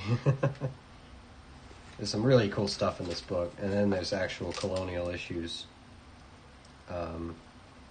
Farthings and stuff, yeah. Half pennies. So, if you don't have this book, and you're a coin nerd, you need the book. I mean, come on. I think I got this for it was like $12 on Amazon or something. There's a link to it in the first video I made. I think it's in the second one too, actually. In the description, I left a link to the Amazon that I got it from. But there's really, really, really, really cool stuff in that book.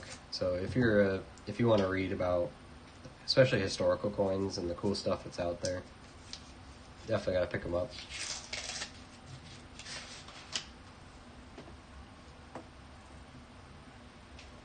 Should I bid on a roll of wheat cents dated 41 to 58 in my Coin Club's auction? Starting bid is $10.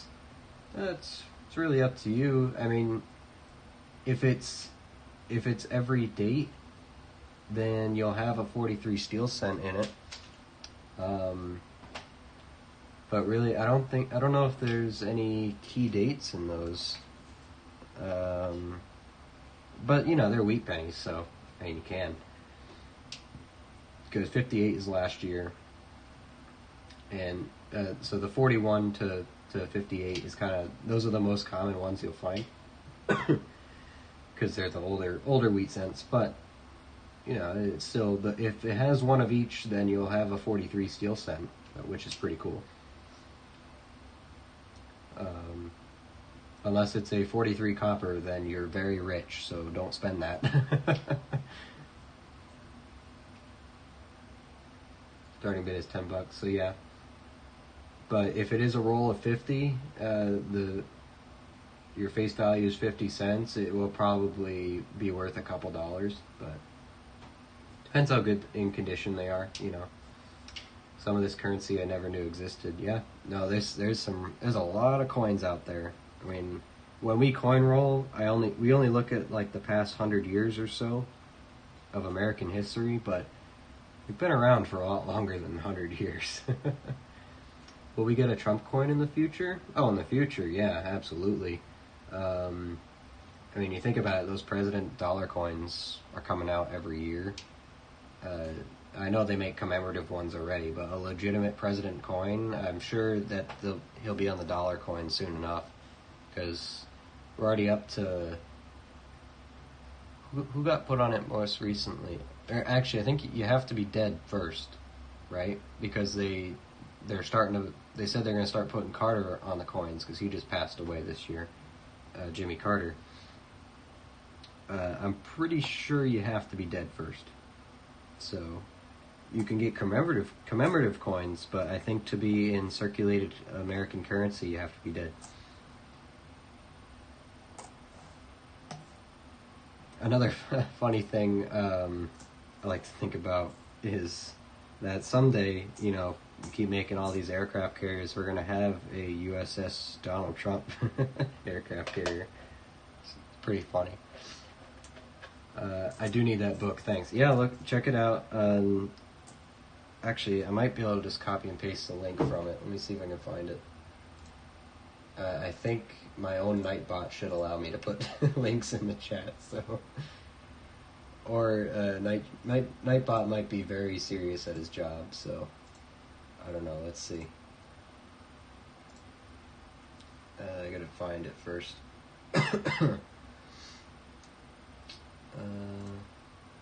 Channel videos. I think it's under this one. I'll send you a link to the Amazon. I don't remember exactly how much it was, but I think it was under $15, I think. Let's see if it'll let me. Try that link. See if that works. $16 with Amazon Prime, spiral bound. I didn't want the hardcover, I wanted a spiral so it laid flat, so I could leave it on my desk.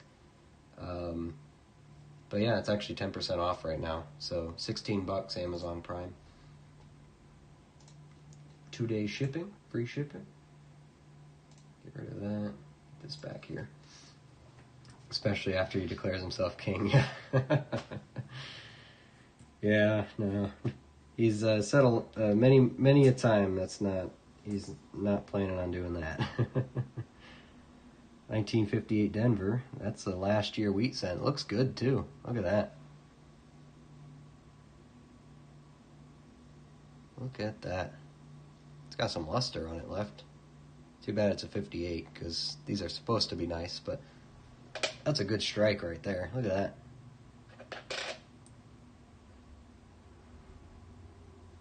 Got good detail on the wheat there too.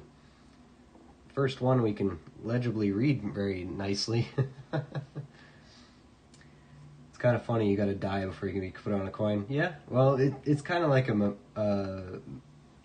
way to remember them, you know, memorialize it. So it's kind of weird putting your face on a coin if you're still alive. I mean, don't tell that to foreign dictators because they love to do that. But here we don't do that. I don't know, Nightbot got kicked off the playground because don't play. Yeah. No, I think I have immunity against Nightbot, so I can put whatever I want in there. Yeah, paperback $47. I don't know who would want that. That's ridiculous. Get it on your Kindle too if you still use Kindles. But the spiral bound is great. Lays flat, super easy to use, easy to see, and there's so much information there. Actually, there's stuff about the dollars and half dollars in here too. Like, look at all these colors. All these are different coin types, or like denomination, and then there's all the different varieties inside of that, all with mintages and stuff. So silver and related, half dollars, quarter dollars. There's the dimes, half dimes, nickels, 3 cent, 2 cent, small cent, redfish, bluefish, half cent, contract issues, post-colonial. You can get some ancient stuff here. It doesn't go ancient, but mostly pre-American and American history, at least in North America. You got eagles, even double eagles, $20 coins, and then it goes into commemoratives. There's some serious history in this book. I highly recommend it. Great stuff in here. Proofs, platinum bullion. Like, a lot of these coins I have never even seen before. $100 commemorative platinum coins. Territorial gold. Georgia gold. Wouldn't that be a cool piece of history to have? Georgia gold. Look at that. San Francisco gold bullion from the gold rush. I mean, that's crazy. Private tokens. The Philippine coins, even. You know, since we own them. I say owned. Let's be real. Kind of still do. And then some popular error and varieties. Really good book. Seriously. Highly recommend it. Highly recommend it. Do you consider changing your name to 51st State Numismatist? As funny as the idea is, let's be real, it's not going to happen. I think, I mean, every country in the world has its issues, and I'm sure there are some Canadians who would be okay with it, but let's be honest. If Canada was America, right, and they said, hey, you know, we're going to make the United States the whatever is state, Canada has about as much pride as we do, so it would not go over well, right? They have a lot of history to be proud of that I don't think would go over too well. At least it would have to be a national referendum, and even then I don't think it would pass, so I think there's too much national pride there. And it would be a lot of bureaucracy that our government sucks at already, managing our country, so I wouldn't want to put that on Canada. I mean, hopefully it'll get better in these next 4 years, but let's be honest, our government is not efficient at doing anything right now. It wouldn't work, we're just too different. Yeah, exactly. It's too different. You guys it's very, it doesn't seem like it, there's a very different culture there, right? You're a lot more closely tied to Britain, and a lot of our national pride goes from saying, hey, Britain, screw you. You know, not to say that, you know, you don't have your beef between Canada and Britain sometimes either, but you're a lot closer tied to them, you know. And, I mean, everyone's on good terms now, but there's a fundamental difference in national identity that won't go over well in merging for no reason, so yeah, it just doesn't make any sense to do it. And I think part of it is also, like, once you get Trump talking, he just keeps going. He's an ambitious person, right? Which is good. We need someone like that right now. But that one, there's with every 2 truths he says, the next thing is over ambitious and unrealistic. So once you get used to that, you understand it a lot easier. So, but yeah. He's a easily excitable person, but that's good. It means he gets stuff done, so. Oh, look at that wheat cent, huh? I mean, it's got luster, but at what cost? See what year it is. 57. I mean, yeah, it's got luster, but wow, someone did not like that coin. Hey, it's a wheat cent. Agreed. Same with Greenland. Just need to get them away from Denmark. Yeah, pretty much. Yeah. You wouldn't want Quebec with their unique identity issues. Yeah. We we already disagree with British people enough. We don't need to start dealing with French people at the same time. No, that's funny. Just want to get Canada's and 2A rights. Yeah, they have a little bit, but I mean it might get better with no Trudeau as well. So I know that there's a generally large amount of Canadians that are happy with the change in Prime Minister, and hopefully that turns out well for him.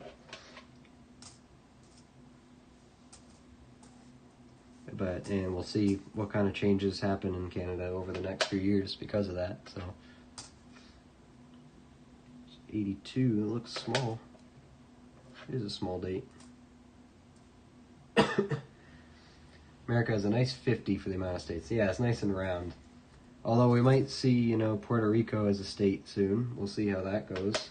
So it might be 51, whether we like it or not. It's about time some of those U.S. territories get statehood, too. I mean, it's been a while that they've been, just territories. And I think a lot of them want a little bit more representation. So who are we to refuse that, since our entire national identity has been, the whole reason we're a country is because of lack of representation in British politics. So who are we to deny that from some of our own citizens? I mean, it makes perfect logical sense to me, but I'm sure there's politicians out there who have reasons to say otherwise. But what do I know? I'm just a taxpayer. I don't get a say.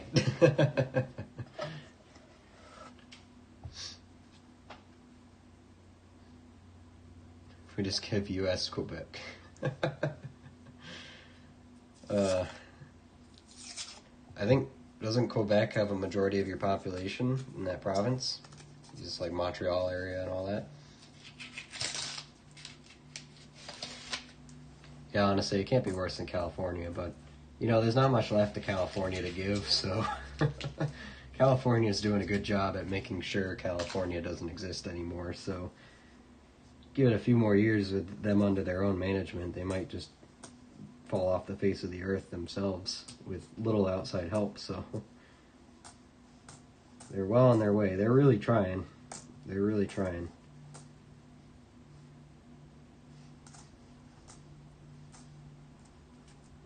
That's in 84.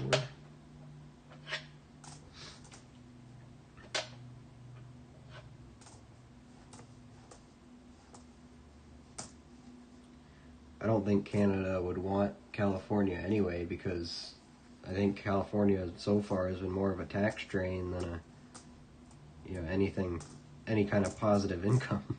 I don't think they do that anymore.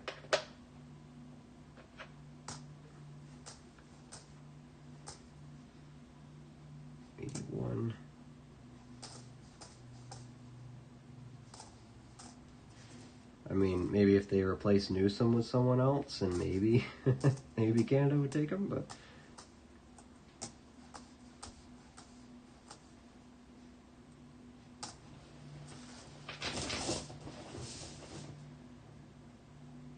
about 1/3 the population. Yeah, I know there's a lot of people. That's most of the population areas, but.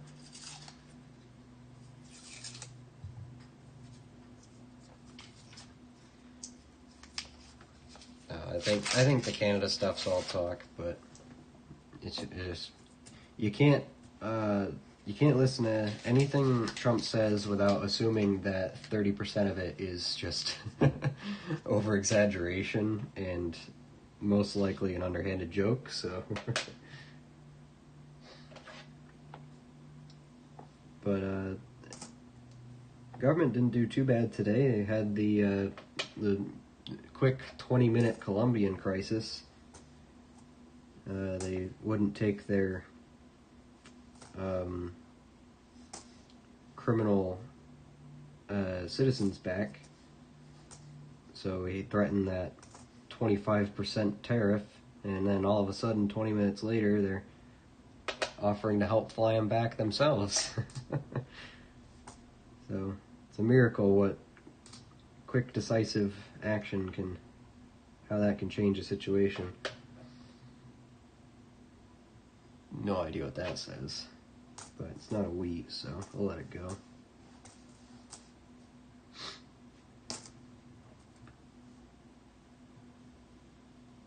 '61 Denver.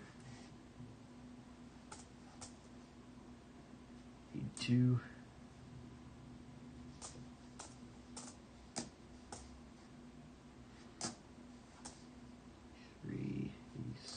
What is that? It's an 84.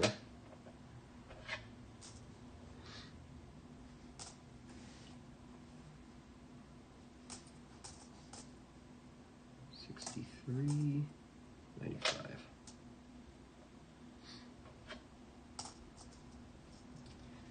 Yeah, moral of the story is, at the end of the day, he's playing politician now, so just like with any other politician, you can't trust what they say at all.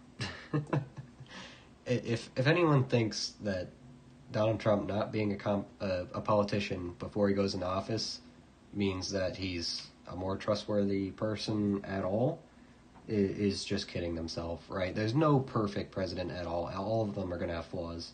If you want to get involved in politics and government, odds are there's something sneaky going on at some level, no matter what, So the only thing we do in elections here in the United States is pick between lesser evils, right? We choose the lesser evil of the two, and just hope it works out well, because our government needs a lot of work. 1948, by the way. That's why I was hiding this. It is a wheat cent. Got another one. Happy with that. It did not get run over by a car, so it's a good sign. It's a nice 83. Real nice 83. Look at that. Blinded you. That might be an upgrade. I think I got a couple nice 83s. I didn't hear that news story. I like it. Yeah, no, it just happened earlier today. They were flying some Colombian nationals back to Colombia because they got arrested for crimes.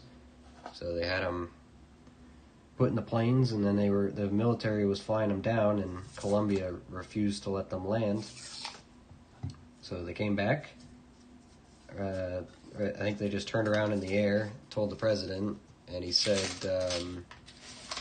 immediately slapped the 25% tariff on all Colombian goods, revoked all the visas for Colombian officials and any Colombian citizens or something like that, and then said next week that tariff goes up to 50% until you comply.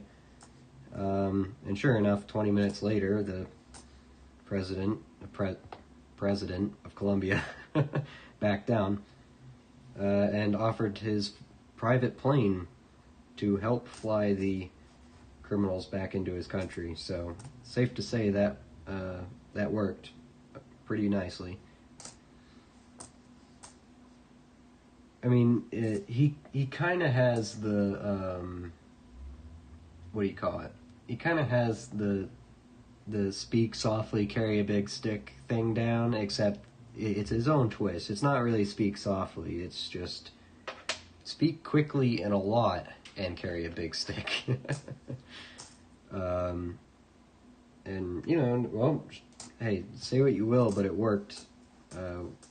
We don't have the criminals taking up our taxpayer dollars to deal with them. And if they're not going to do any good here, then why do we have them? So,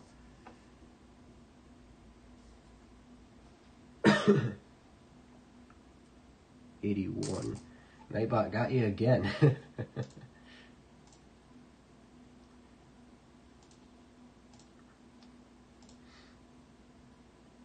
4 emojis. I guess that's the limit. Let me see if I get. I think I can play with Nightbot here. Let's see if I actually can. I don't remember exactly how to do it, but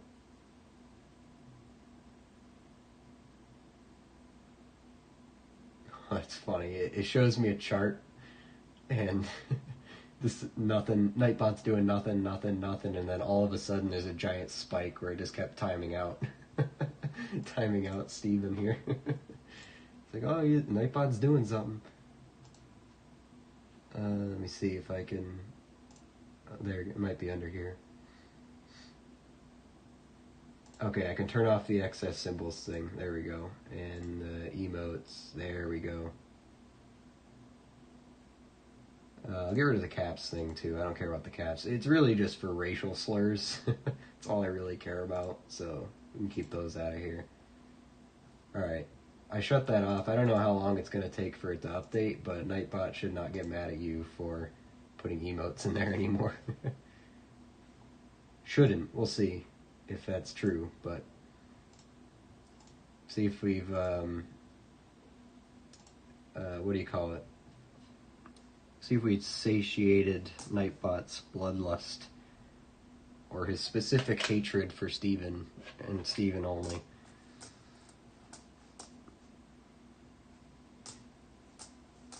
It's like this. It's like the Jurassic Park thing, right? Maple just knows that if he stays really still and speaks slowly, then Nightbot won't get him. But yeah, apparently you're the new guy in the park, Steven, and Nightbot saw you. You moved around too much. It's a nice 62. Look at that. Check it against my pile, see if it's anything good. What is that? 2020. Well, it's seen some better days for sure. 86, 07, and a shield. Alright.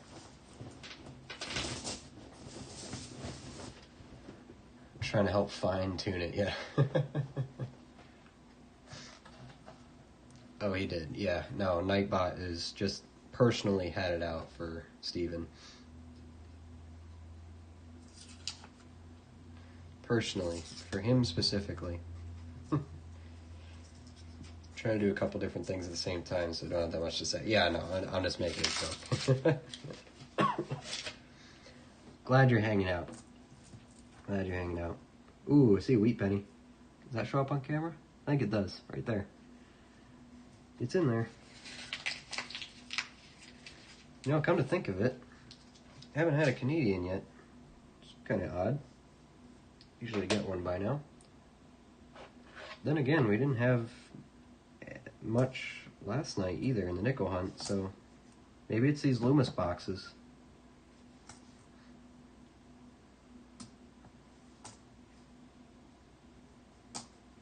Maybe it's the boxes. 75, 74.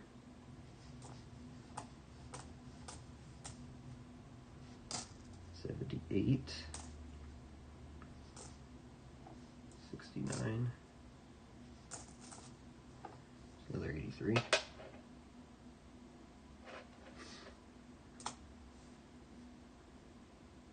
Here's a 60. That looks like a large date to me, but we'll check it later.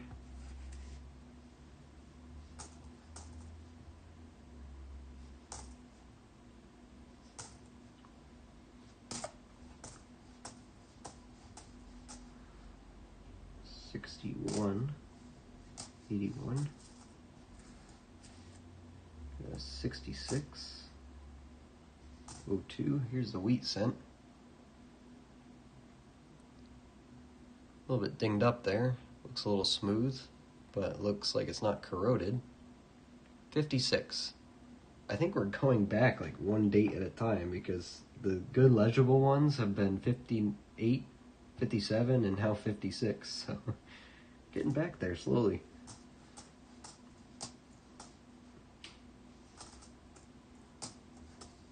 96 and an 84.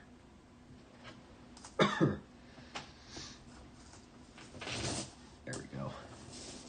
I talk too much smack about Tesla bots taking over. Nightbot knows. Nightbot has some unfinished business with Steven. Yep. Played a couple of your vids today in the background, just give you some extra views. Oh, so you're the 160 people. Got it.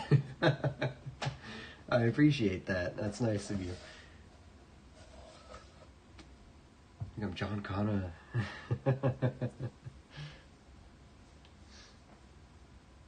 Hey, the chat revenue works. It really works. It really does. Because I noticed the first, was it like 2 weeks we did these streams? Relatively low turnout. I think Maple hung out for a while.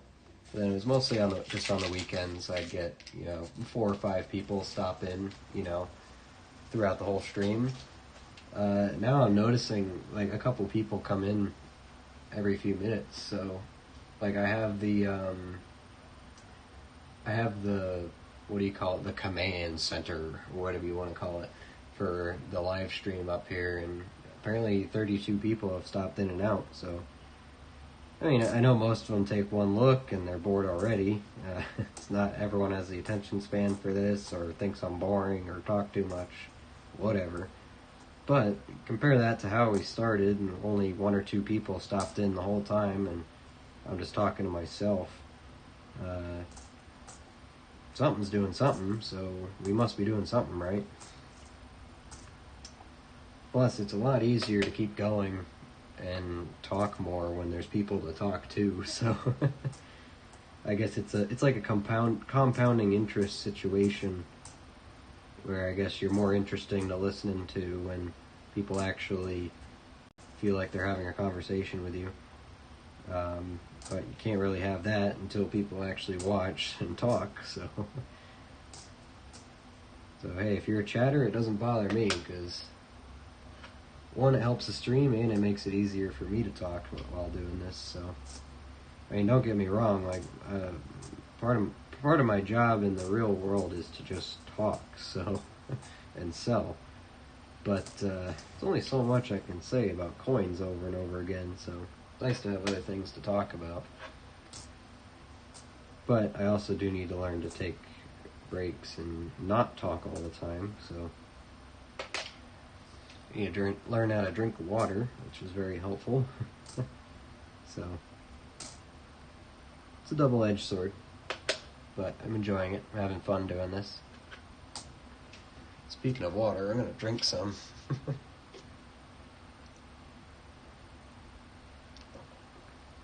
How many wheats now tonight? Yeah, we're up to 8, including the parking lot one and the 1925. Pretty solid find right there, huh? 25, a 40. 40's good. I think we found found another 40, didn't we? 40 something. 48. We got a 48, 56, 57.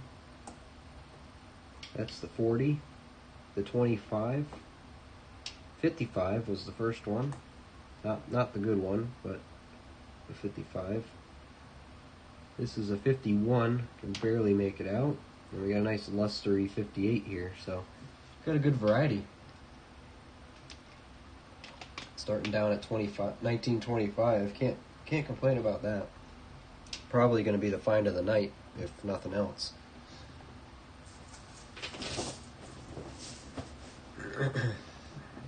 I subscribed, so you'll see this troublemaker again. Hey, I pulled on Nightbot's leash a little bit. Pulled the reins back on him. So, he'll stay off your tail a bit more. Nightbot just feels a little threatened by you, I guess, New guy comes in, creates a stir, I'm dying. Nightbot gets territorial and upset sometimes. You gotta give him some time. He'll warm up to you, you know, or I'll make him warm up to you. Good on you for starting. Yeah, well, I didn't want to just... I'd feel weird just sitting at my table or at my desk every day going through this. Like, I might as well share this with someone.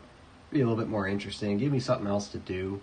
You know, another hobby to get into. So, it's fun. I'm enjoying it. And I think streaming it and having people to talk to, where I've actually learned a lot from viewers and comments, stuff like that. It makes this more enjoyable because I don't know everything. So having people who at least pretend like they know everything makes it more comforting to go through this stuff. Because at least I know when I go through this stuff, I have a smaller chance of missing something good that I don't know about than if I did this by myself on my own. So that's mostly. I did start with just the X account to do this, and then I thought, you know what, I could actually start like live streaming this stuff. So if you look on my X, you'll see some of my very first finds, including that 11 silver nickel box. That's all on X, actually. So if anyone has an account, you're welcome to go check that out. It's linked in the descriptions of my videos. I don't think it's in this stream or anything, but can streams have description? Oh, they can. I did fill it out. Did I put my... Oh. Well, I didn't put my my X in there, but if you hit the About tab in the description, like About Lucky Luke Coins channel, my X, the link to my X is there. So, I mean, it's not hard to find. It's literally just Lucky Luke Coins on X. So, but I posted some stuff on, I think it's been a little bit since I posted on there, at least this past week. Because, one, I've been sick, I haven't really been doing anything. And also, I've just been focusing on doing the streams and stuff and the videos, because I feel like I reach more people doing this, and if I can show more people what I have, or what I've found this way, then I'll prioritize this way. But there's some good people on X still. And I do put stuff on there, so... I'm only upset that I can't go back and do that 11 silver nickel box again, like on stream, because I'd love to make a video out of that, but that one's gone. It's in the past. That was before I documented everything pretty seriously too, so no more. Don't have it. Ooh. Stay hydrated with that little cold. Yeah, I know. This thing's killing me. Yeah, I mean, I know it was the flu. I don't know. I think I'm over the flu part of it now, but I got the residual, that's for sure. Oh, man. I remember like 1 or 2 weeks ago, I think you had 22 subs. Now you have 46. Yeah. That's more than I thought we would get to. At least this quick, because I started it. When did I start? I think it was in January I started it. Literally just a few weeks ago. So I knew that when you make YouTube channels, it goes very, very slow. So I expected like maybe have 5 subs by the end of the month, and we're already over 40. So we're on pace to hit 50 like by the end of next week. So I mean, at this rate, we'll be at 100 by the end of the month next month. So, but it is a lot of work. Won't lie about that. And it is winter, so I have less other things to do. So I do have time to do all this, but in the summer it'll get toned back, and you know, I'm gonna spend time with family. But you know, it's the middle of winter. I don't got much going on, so we can be here. It's a 92. Not that one.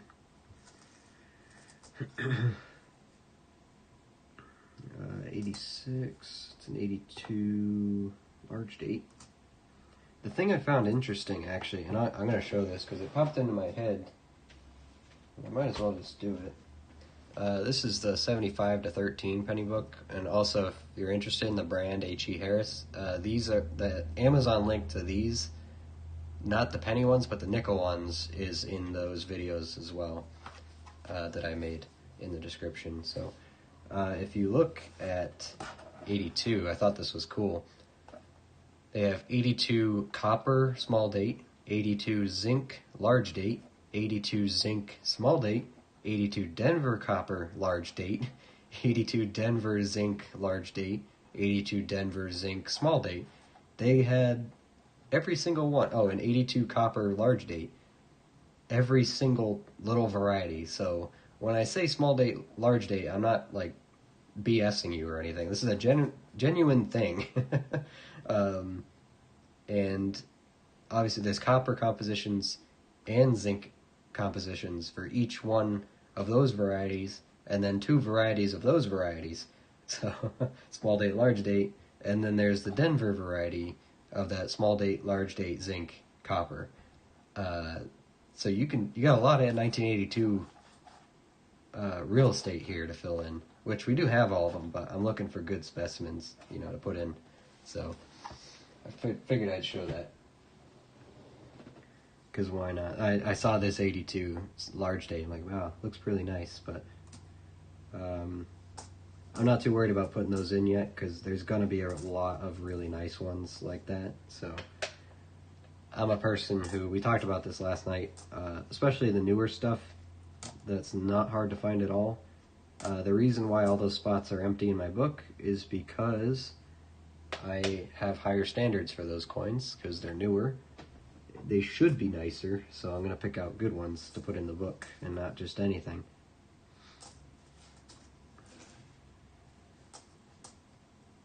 So that's 83 is 80,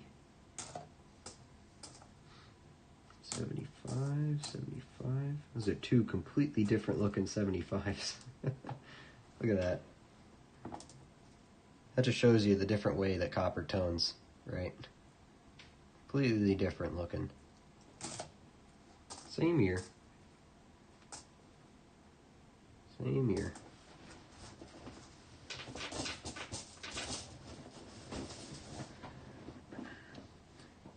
7,100 views, started 3 weeks ago. Yeah. No, it's not too bad. It's a lot of work. But if you do it, I guess consistently, maybe, I don't know all the tricks or anything like that, but let me look at my analytics real quick. Yeah, 7,300. Get 100 hours of watch time too, so people have been sticking around, I guess. I'm an introvert, so I love winter. Yeah, I'm kind of on that side of the spectrum too. Oh man, that might be an underhanded joke. It wasn't intentional, but whatever. I'm sticking with it. I'm pretty unapologetic for that stuff, but yeah, I'm on that end of the spectrum too. I'm kind of in the middle. It's just I'm not super introverted, but I am perfectly fine alone, right? Or like on my own. I have a pretty low social battery. Like when I'm social, I can be social, right? I mean, my job is to be social, for crying out loud. But afterwards, I need some downtime, If we reach 100 subs within this year, you've got more subs than I have in 3 years. Oh, wow. Well, I think it's a possibility, considering we're at 46 right now, 3 weeks in. So, I mean, assuming it's not just a fad and YouTube's oddly recommending my videos, which I don't think is really happening. I think it's a combination of I was putting shorts out every day, doing the live streams and editing videos. There's 3 different types of videos, and I think the shorts have been pulling a lot of people in, because most people just swipe past it. They don't care at all, right? But it does reach like it gives you like 15,000 impressions or something and then like usually like 500 people end up watching it. So whether you like shorts or not, you can't deny they're effective, right? At least getting your name out there. And I think I attribute that a lot of that to, you know, how much I've gotten done in a short period of time. You know, I don't think it's much to boast about, but you know, yeah, you can't deny that they work.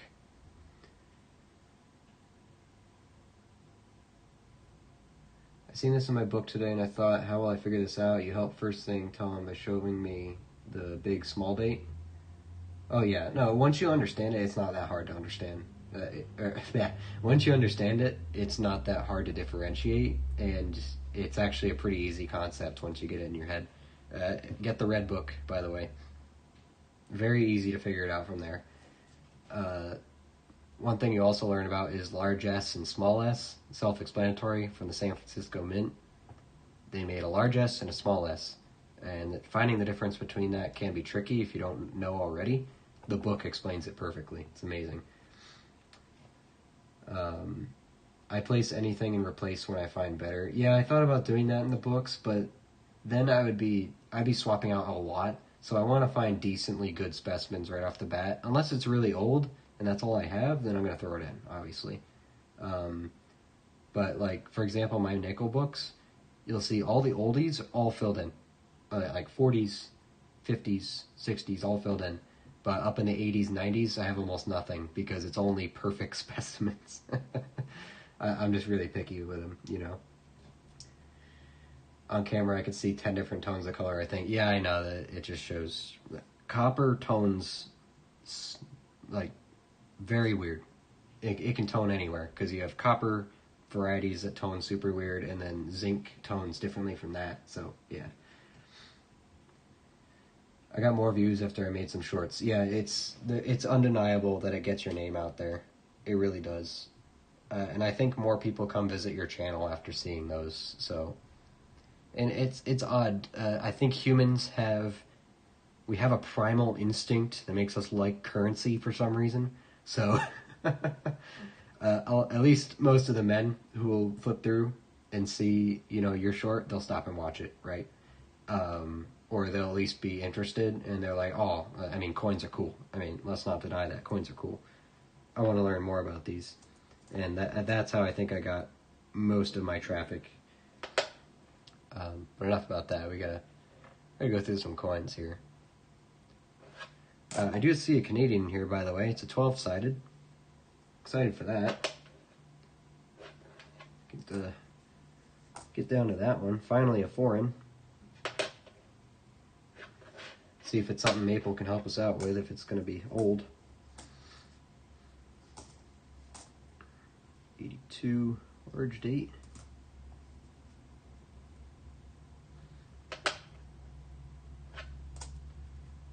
'71, 7, 67, 89. Alright, it's not super old. It is camera 1984. Nice beads. Leaves are a little worn on the edges. Oh, doesn't flip that way. Canadian. Flips wrong. There she is. Lizzie the Second. Someone messed up Elizabeth a bit there.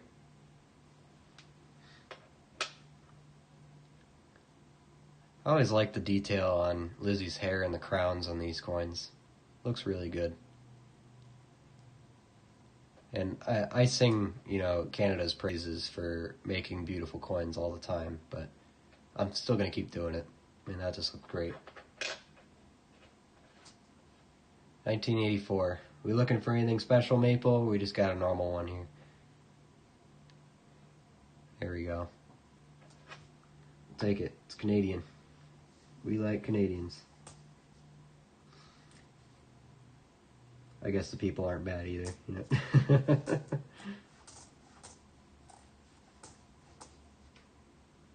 82. 86. 83.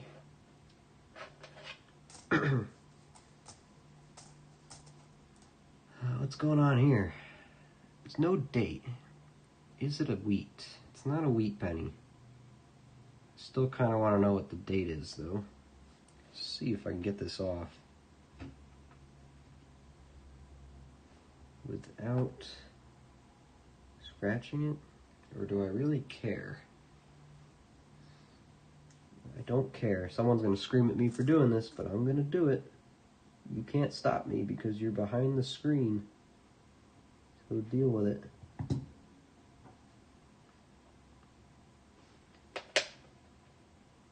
I think that's a 69. So it can go in there. It wasn't a wheat cent, so I didn't care if I scratched it. And I know it's not a 55, so it's no way I'm gonna scratch a super valuable double die or anything.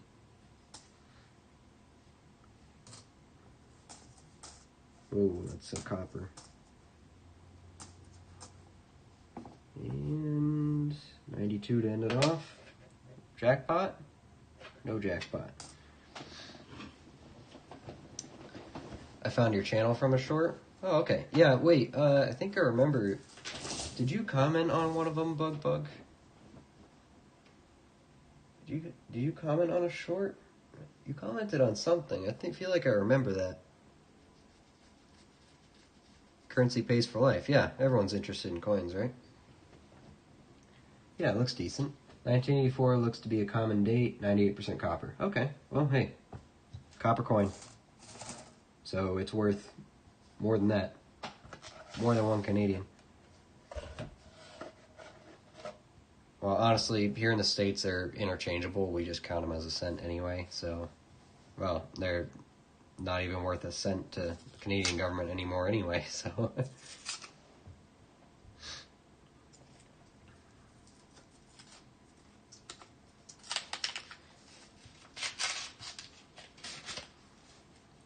yeah, it was pre-82. So, but you know, there's not really any. Not a lot of common, not a not a lot of dates I'm looking for. Pre-82, if it's not wheat, so I just looked at the back. It wasn't a wheat penny, so I didn't feel bad scratching it. If it was a wheat penny, I would have been very careful with it, because if I scratched a 55 double die, I would never forgive myself. If all it was a little bit of junk keeping me from, you know, a couple dozen $1,000, and I wouldn't be too happy about it. Got to keep that in best condition as possible if you want to retire off of a penny.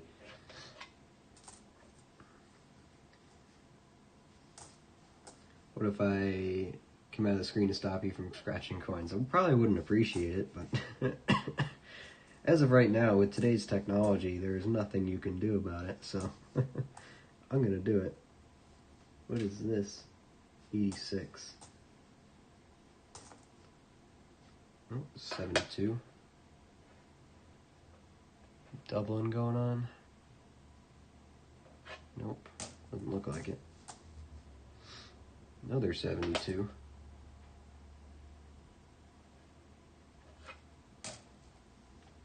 $80.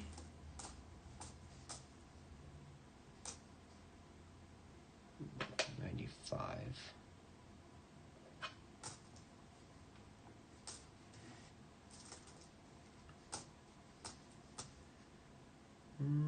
It's a pretty nasty 92.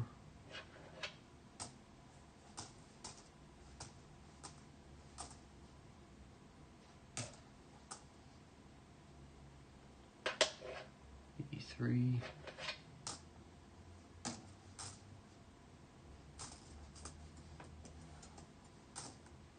All right, just for that one.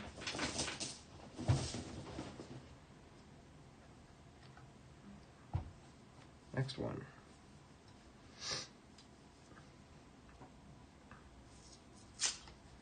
I did comment on a short before. Okay, yeah, I think that was what I remember. That might have been at the beginning when you started hanging out with us. Because I remember seeing your username on comment on something I did. And you commented on one of my community posts, and then you commented on that short. So it's another Canadian back here. Also looks like a 12-sided.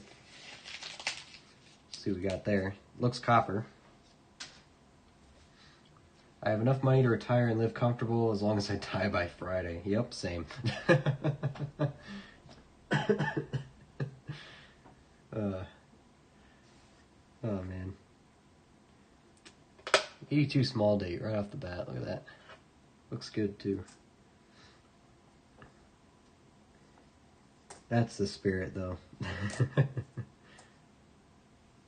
As long as I have a lavish 5 days, I'm okay going.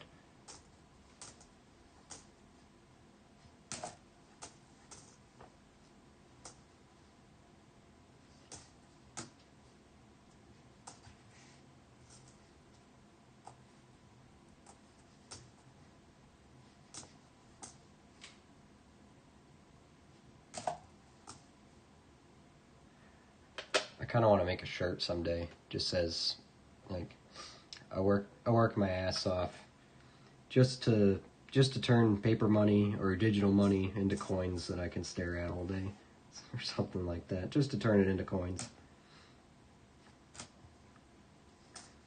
pretty much what I do now anyway. So might as well own it. Wear a shirt.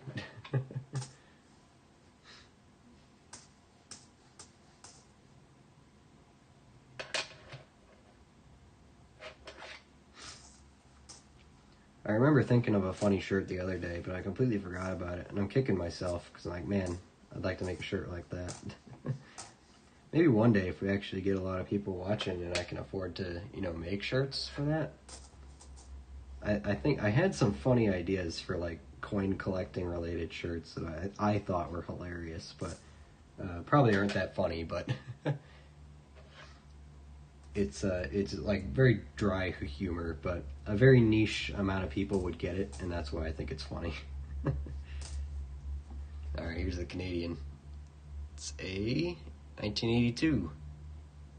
Not far off from our 84, huh? Oh, almost tricked me again. Flips the wrong way.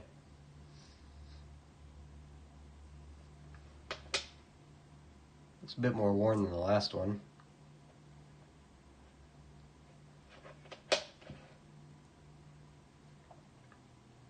That's one thing I don't quite understand about these Canadians is the edges on these are super tall and thick. So I don't know how the center wears out at all. But hey, Canadian number 2.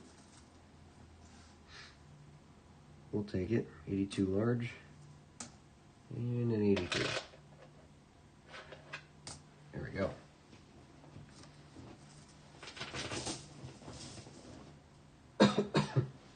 Alright, more water. Ah, that was gross. There we go. There we go. See, you can put emojis. Nightbot's letting you keep your freedom of speech now. Just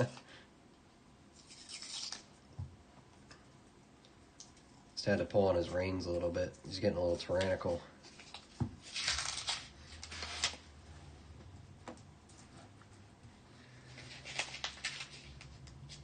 So we're a slightly democratic stream,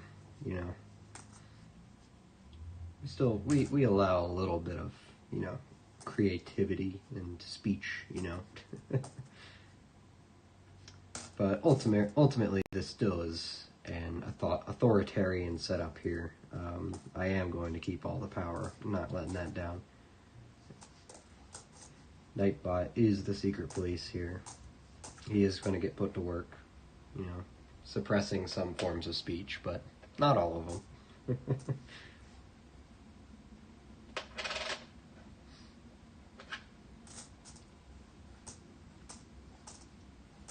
183 again.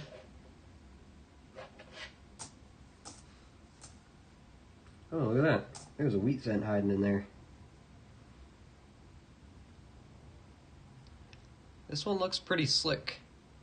You see that? It's pretty worn down. I'm going to leave this one We'll put some guesses in for this one. What do you guys think? What do we got for a date here? Come on, camera. I'm thinking late 40s. I want to say like 49. But it's possible it's the 50s. Leave it here for a second. Oh, you know, put your bets in. I got a couple rolls of uncirculated dimes hunting. I thought I'd make a video about a rare Canadian dime and give some away. What do you guys think? Hey, I'm down for it. Uncirculated dimes, huh? Do you know what year they are? A couple rolls. Like, is this a brand new you just got from the bank or something? Sweet cent number 9. There we go. Yeah, 1927, 1939, 1943. Well, it won't be a 43, because those are steel cents. If it is a 43 copper, we are very rich. Very, very rich. Because that's an error.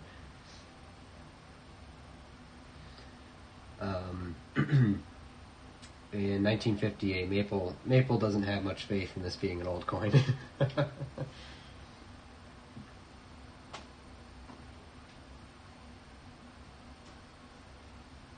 Alright. 1969, 1974, and 1975 collection dump. Okay, interesting.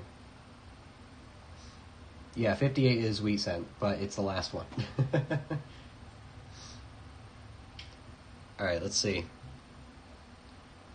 Hopefully, Bug is right. 56. 56. So it was 50s. Well, by rule of thumb, Maple is closer.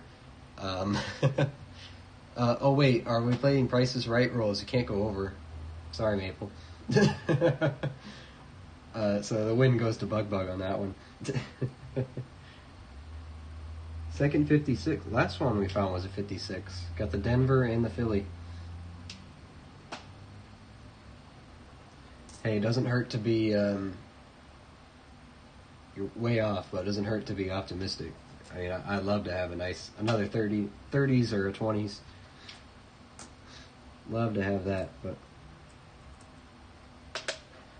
it looked a bit more worn. It must be artificial. I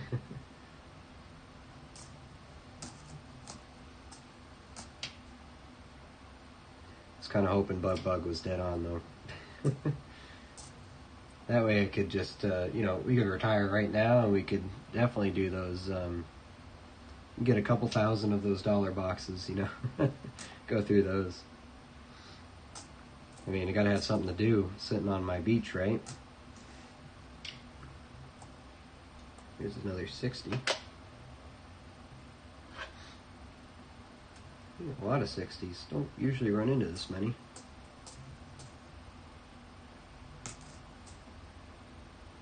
$84.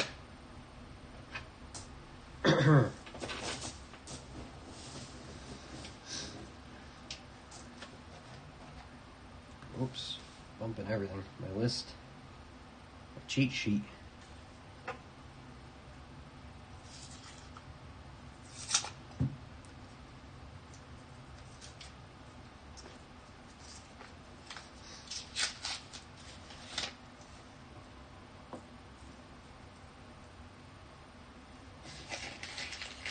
Oh yeah, Maple, that seems like an interesting idea. Definitely make a video of that rare dime.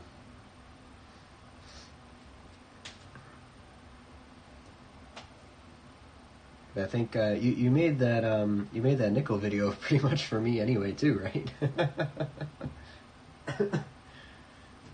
So hey, well, by my request, I should say. So yeah, while I have the power to to request things like that, that'd be pretty neat. Absolutely. And hey, if you ever want to hunt some American currency, I don't know about import laws, going over the border with currency like that, but if I can find a way to ship you a box, I'd be happy to do that for you if you want.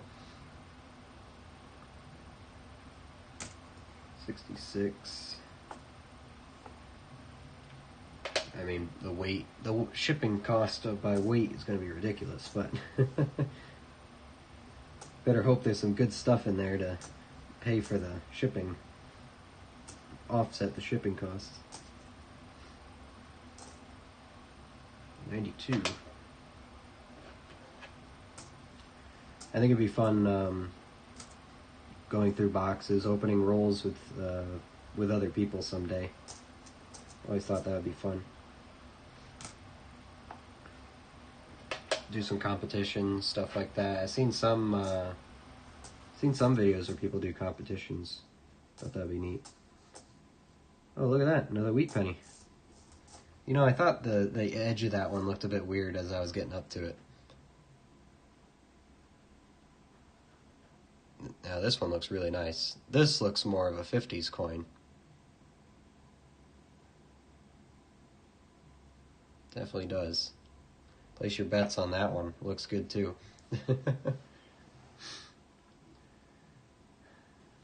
Back to making my teleportation device to stop you from scratching coins. Alright. You're doing the science community a great service, even if you don't use it on me. I have more of a mountains body than a beach body. I look better covered. Honestly, I'm not a huge beach person anyway. I would probably be happier in the mountains. I grew up in the middle of the woods, so I'm used to more quiet spaces. My family did have a cottage on an island for my entirety of growing up, but due to some family issues, it got sold, and we're never forgiving some certain family members for that. Which is unfortunate, because it was right around the time when my sister and I were actually starting to be independent from our parents, and we're starting to be able to go out and do stuff on our own, where we would be able to invite our friends and boyfriends, girlfriends, family, and other friends out there to the island and have a private place to be for free. So we're not happy about that. But so I did spend a little bit of time on beaches growing up, but nowadays I'm much more of a woods or mountains, gonna have to agree. Shipping would be expensive. Yeah, it's by weight, it's ridiculous. I wanted to send coins to PCGS, but shipping is more than getting them graded. Yeah, absolutely. And even then, you might not get the grade you want. By the time you pay for shipping and the service itself, it might not even be worth more than... The coin might not even be worth that much. It's legally okay to ship coins out of the country. Okay, I didn't know that. Alright, 53. That's the guess. Let's see. The camera focus. There you go. It's a 56 again. You were wrong. I guess from here on out, we are only getting 56s. That is all that's allowed. But Steve, you didn't go over, so Price is Right rolls. You're in still. You're good. You win pretty much nothing. 59 Denver. Another first year. First year memorial.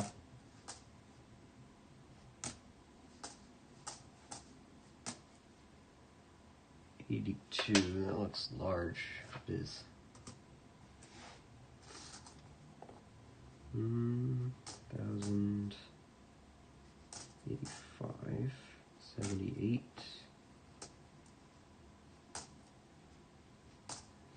Alright. Get these out of here.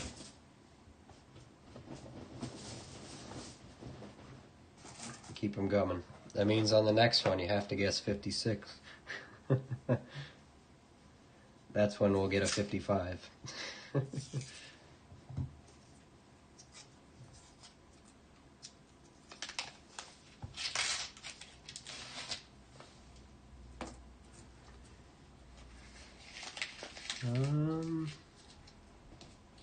I don't see any peeking out yet. It's a 60 something. Alright. Curiosity got the better of me there. Just had to check. Had to look at it. Let's take a glimpse what it might be. Oops, it's an 83. Take a look at that one. Yeah, 82 small date. 82 small date pile is actually pretty large. Large date. 60. That's a large date 60. 92. Not rich today, guys. Not yet.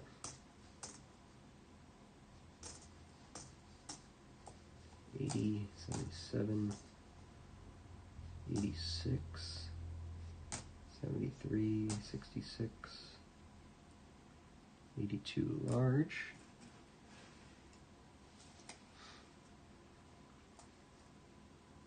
96, 87, scratch 2003, another 60, also large date. No luck on the 60 small dates yet. 68. Look at that 74, that's pretty nice, huh? It's got cool toning on it. The camera doesn't show toning great, but I'm gonna set it aside. Might be good. We'll check it against the book after. 64, that says. And then there's a blazing 75 right after it. Pretty sure I have a nice one. Again, I'll check it. I'm not a huge fan of those absolutely blazing ones sometimes. Like on pennies, you get some really interesting toning that looks great in the collection book. So parts of me want those cool toned ones in the book more than the brand new looking shiny ones.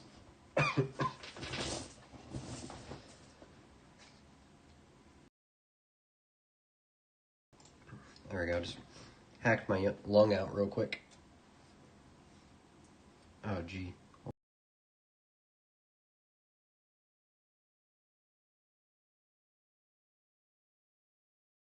Whoops. Slam the camera. Go easy there. Camera didn't do anything wrong. Need a sticker of your channel on the table so it promotes the name at a glance passing through. It's not a bad idea.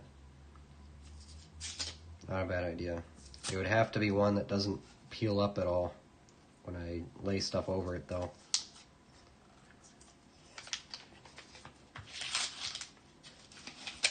Actually, now you mention it, my mother actually makes stickers. I think she has the machine that prints it out, so I could just make one real quick. Send it to her, ask her to make one for me. That'd be pretty cool.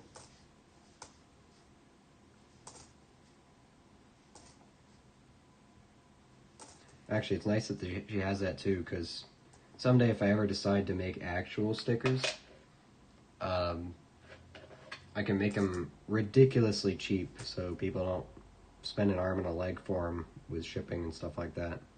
It's like I can just make them myself. And it's not going to be $10 for a sticker. It'd be like $2 or something. What's that? 84 maybe? Can I see what that is? It's not a 34. It's an 84, I think.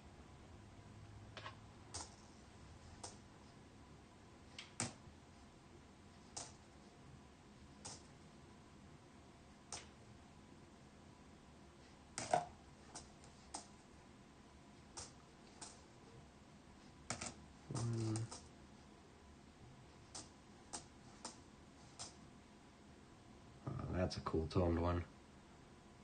Camera loves to just put glare in the way. Actually, what if I block the light? Maybe it'll show it. Block the light, camera. If I block the light, the camera can't find it. You can kind of see the blue there. It's a blue-purple tone. Actually looks really cool. But the camera won't let me show it, because if I put it in the light, it'll glare. And if I don't, you can't see it, but that looks really cool. It's an 83. If that was a variety, that would sell for real good. Definitely setting that aside. That's nice. I like that. Weight, couple more here. Let's get through this roll. 92.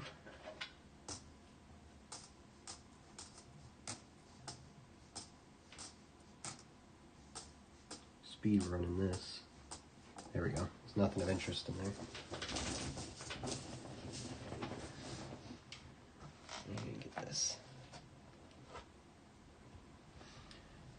You could print the channel name out on paper and then put lamination over it so you've created somewhere for the coin sleigh. Yeah, like a mat. I could do that. I could definitely do that. I think the reason I bought one of these, I bought this. This is a big mouse pad over my other big mouse pad. One, because this one's just, it's way newer, it's way cleaner. And the other reason I like the mouse pad texture is that when I lay the coins down to spread them out, when I pull my hand down to spread them out, they don't all slide, it's just all of them. So if I could get it imprinted on a mat like this, that'd be cool. I'd like that. You could do a giveaway with some custom channel stickers. That would be pretty cool too. Yeah. Because, I mean, they're so cheap to make, it costs me nothing to do that. Yeah. It would just be shipping, and shipping for a letter is like $1 anyway, so. Actually, it wouldn't even be shipping, it would be letter. So it would literally cost as much of a stamp as a stamp. A couple cents, right? So yeah, that would pretty much be free for me to do. That'd be cool. If I think of some good designs, and again, my mother's an artist, so she could help me with that too, but I'm okay at designing stuff, but I didn't inherit those genes, you know. I didn't inherit the creativity genes. You can either get math or you can get art. I got the math, right, from my parents, from my dad. I didn't get the art from mom. I didn't get the artistic, I got the other artistic, all right? I didn't get that one. Rolled the dice wrong. Well, maybe right. I like having the math side, but in my experience, you get one or the other. You don't get both, so. But yeah, it's not a bad idea. I'm decently okay at some graphic design in my past. I had to do it a bit for school, but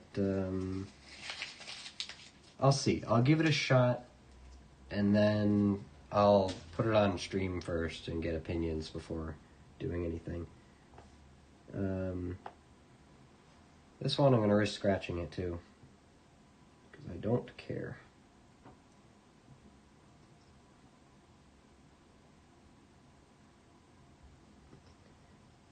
Because I don't care, and Bug's machine is not done, so he can't stop me either.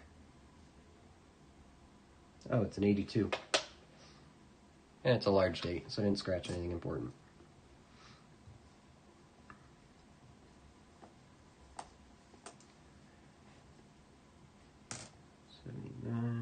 Here's a 72.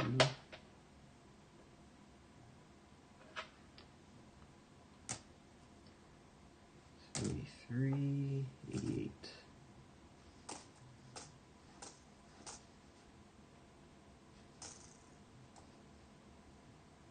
That looked so weird for a second. This was an 83, wasn't it?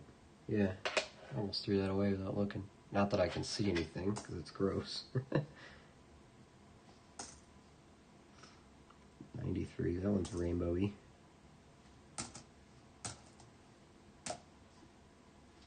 It's gotta look really nice though, because if I pulled out every toned coin, I'd pull out everything. It's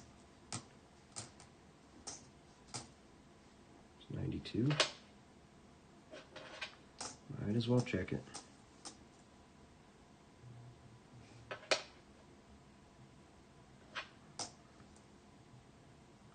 $93, 69.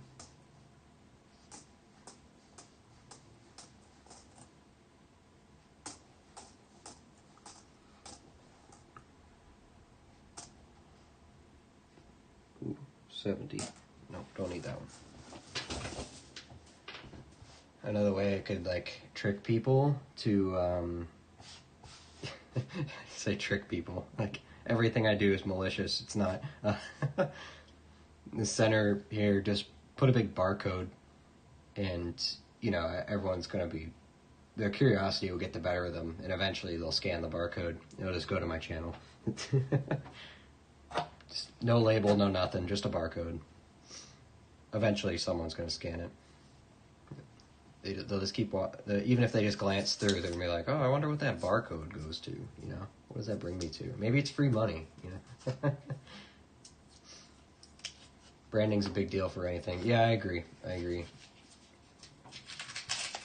And that's kind of why I mean, I have a pretty business-oriented mind.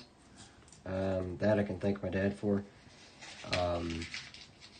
It was that I understood, you know, make sure you have profile pictures, stuff like that, decently catchy names, kind of, or something that rolls off the tongue, something a little bit memorable. And then consistency, you know, make sure there's stuff for people to watch, because in this day and age, people don't have the biggest attention span, and if you don't give people something to watch, they'll just lose interest and go away. So, you know. Oh, I bumped the camera. No, I didn't. My playback's just way behind. That happened like 20 minutes ago. Alright. I was told to use a toothpick to get the gunk off the coin. That's not a bad idea. I don't know if I have toothpicks laying around, actually, though. I could use a toothbrush, but that would scratch it. I do have an extra toothbrush that I've used for cleaning stuff. But I think that would scratch more. Toothpick's not a bad idea. I did try using a Q-tip once, but it didn't do anything. It's just not abrasive enough, you know? Barcode's a smart idea. Maybe a free silver, too. I think that might be more misleading by just saying, putting a barcode here and say free silver and point at it. I didn't say for you.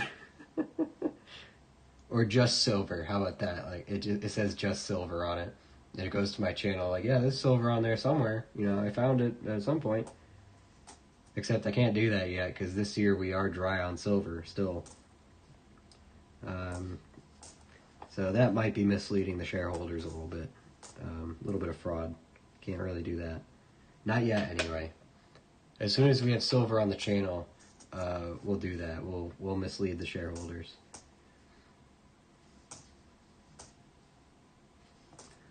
We'll find it. It's only a matter of time. I mean, we're 16,000 nickels in.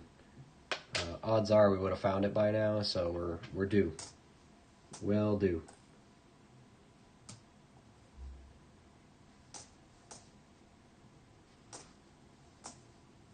72.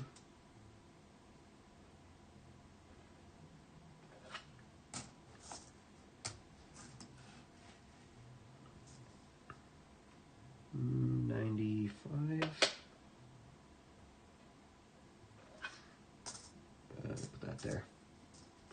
Found some more nickels. Yeah, but I don't think it's on the channel. Is it? We didn't find any silver war nickels this year, specifically. Or at least nothing I made a video on. We found buffaloes. But those aren't silver. We found the V nickel, that's not silver. I did find war nickels. You'll see plenty on my X, or Twitter, whatever it's called. But I don't think I have any actually on the channel yet, you know. And the official 2025 nickel hunt for the year has yet to turn up a silver. So my spreadsheet can attest to that. Which actually, I think I can just share the link to, and anyone can look at it if they want to. As long as I make it so that no one else can edit it and mess up all my numbers. I think I can do that. Let me see if I can. I'm just going to check real quick to satisfy my curiosity. I'm going to go to it, because I know how to do it from back in the day. I knew how to do the What was it called? It wasn't called Google Sheets. What was the Microsoft one? Excel? Microsoft Excel? I knew how to share those.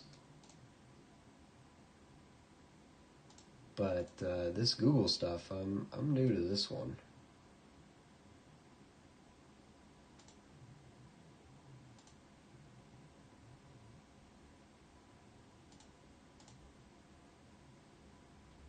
Oh, wait. Okay, anyone on the internet with the link can view. Anyone on the internet with the link can comment. Okay, not edit. We don't do edit. Just view. I think this might actually work. Hold on. I might be able to share this. And then we'll update it as we go, but let me hit share and actually try it. Someone can test this for me and see if it actually works.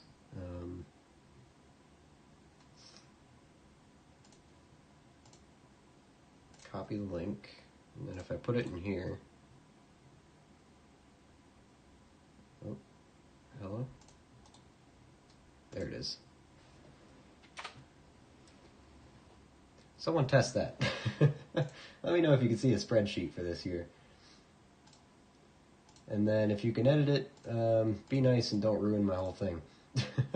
And tell me you can edit it if you can. So I can fix that. I made a backup just in case, so... Yeah, I don't think anyone can edit that. I think they can just view it. But let me know if I'm wrong.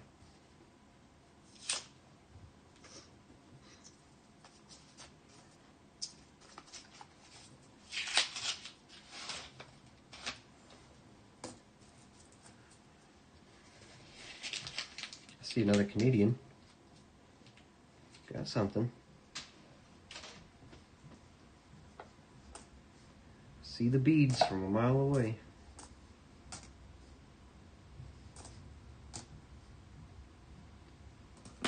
Ooh. Gotta make another 82 large date pile. Got a lot of those.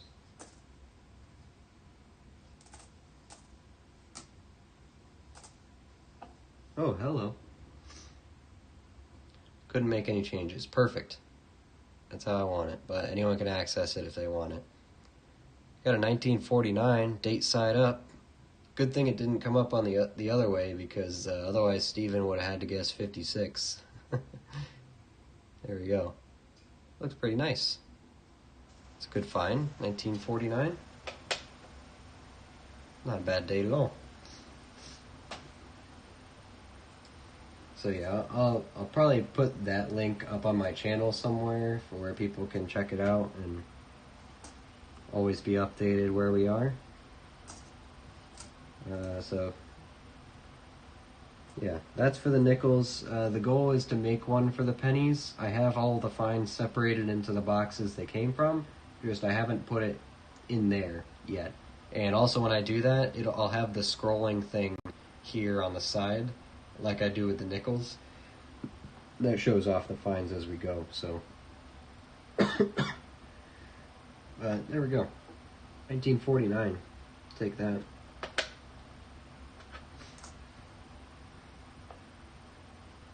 $92.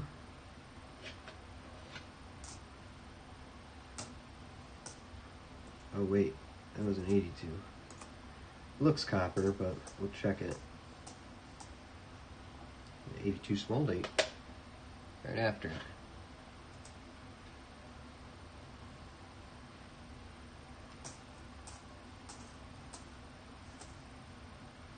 $81. Alright, unfortunately I can already tell this is a newer Canadian. Come on, camera, figure it out. It's obviously, you just have to look at Lizzie. Find that out. 2005. 2005. Let us know if there's anything special on those maple. Probably pretty common though. 92.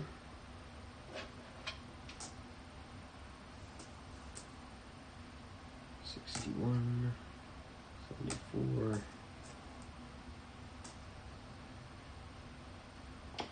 that say? 89. Sort of reading the dates on pennies is the hardest part. Heyo, we got a San Francisco finally. There was one. 69S. We'll take it. I think it's a very common one, and it's definitely not a proof. It does not have the finish for a proof. But hey, San Francisco. I haven't pulled one of those pennies out in a while. Oh, actually, that's pretty rare for a penny. 500 million. Compared to the billions they usually make of them. That's pretty good. Not the proof 2.9 million, but that's real good. Nice. Whoa. Bumped my box over. That back down. What were the... Oh, it's a 77. Okay. I do have a proof here. 77 proof. Can't really see the finish on it. You can see the finish better there. It's got the proof finish on it. But it's not a proof, but it's an S. We'll take that. And it's technically a key date, so 69 copper.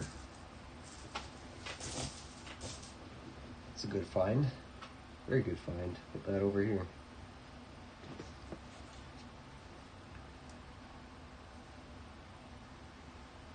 Next one.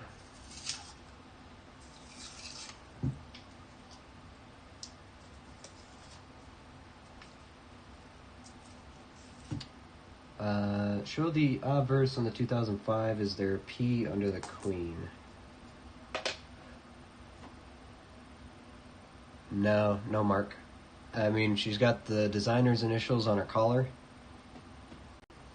but no, like, mint mark P under the queen, a big one, which I think is what you're talking about. I have a 69 Chevy truck. It's my profile. Yeah, I was looking at that. It's pretty nice. I'm hoping to do a restoration someday. I think it would be fun. Oh, we got another Canadian in here. I had my very first truck was an '01 Chevy Silverado, and honestly, I loved it. It would not die until it did. But my first vehicle, dirt cheap, and it did its job. It's a nice '69 Denver.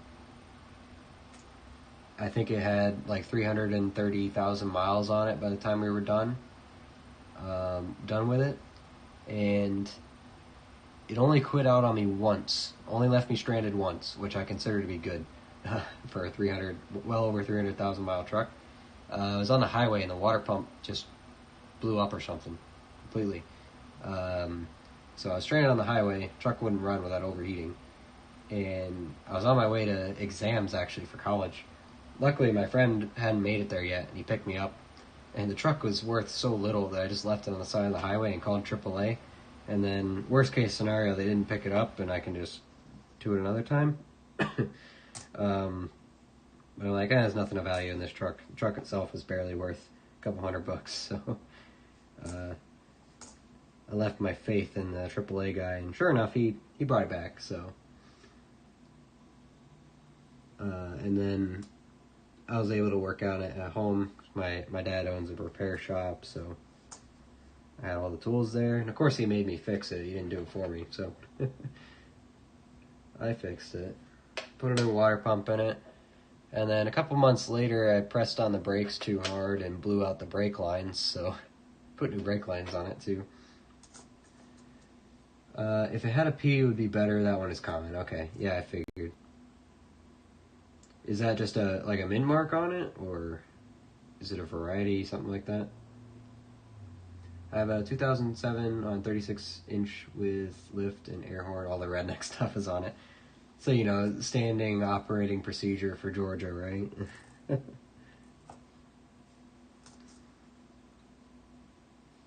I thought you guys, it was necessary. You don't get your citizenship down there in Georgia without owning one of those, right?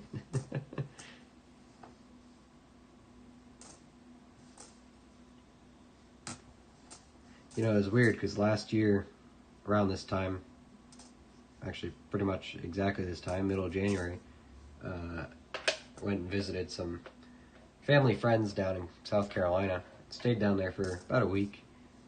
And second, third week of January, it was just 60 degrees out, you know. You could walk around normally. All the people there in South Carolina have sweatshirts or coats on, and you're like, man, this is great. It's awesome weather. You know, us being up here from New England, it was perfect down there. But now I'm thinking it's a bit colder than that around the U.S., so here's the other Canadian. It looks like camera. Another 1984. Yay. Very corroded. They left Lizzie alone, though.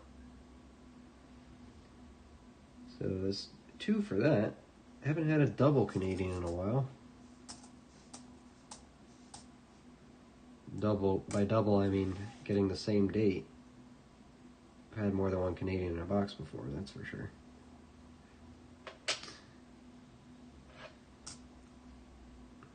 It's a nice 84. 68 Denver. Another 92.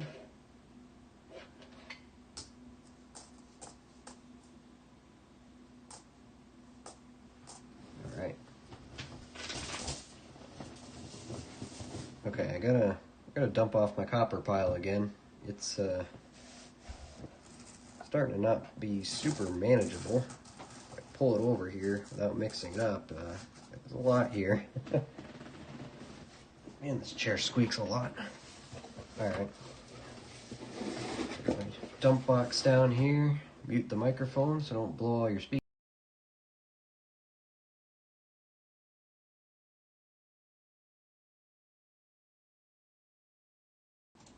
There we go. Box is getting heavy. Alright. And we're at the point where this box is going to start tipping over if I don't move these. Do that. I want to keep them in order so I remember, so we keep taking them out as we go in the right order. I like to hug the outside edge and it tips my box over. So there we go. So if anyone's curious, we got 11 rolls left. Right here I'm going to be opening the 11th. P mint mark. Okay, so it is a mint mark.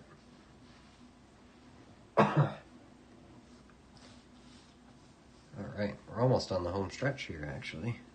Not a bad haul for the box so far, but we got 20% left to go. Oh, come on, seriously? Move that back over. I was looking at that. There we go.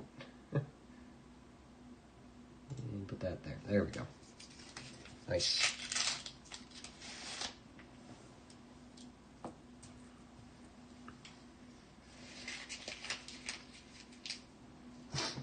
Yeah, that was gross too.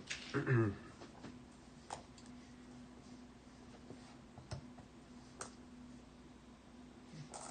can make a new copper pile. Look at that, 1960, huh?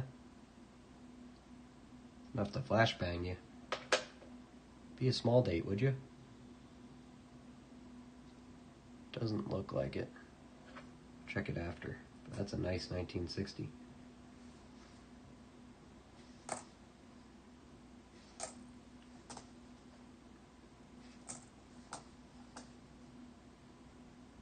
'84. 72.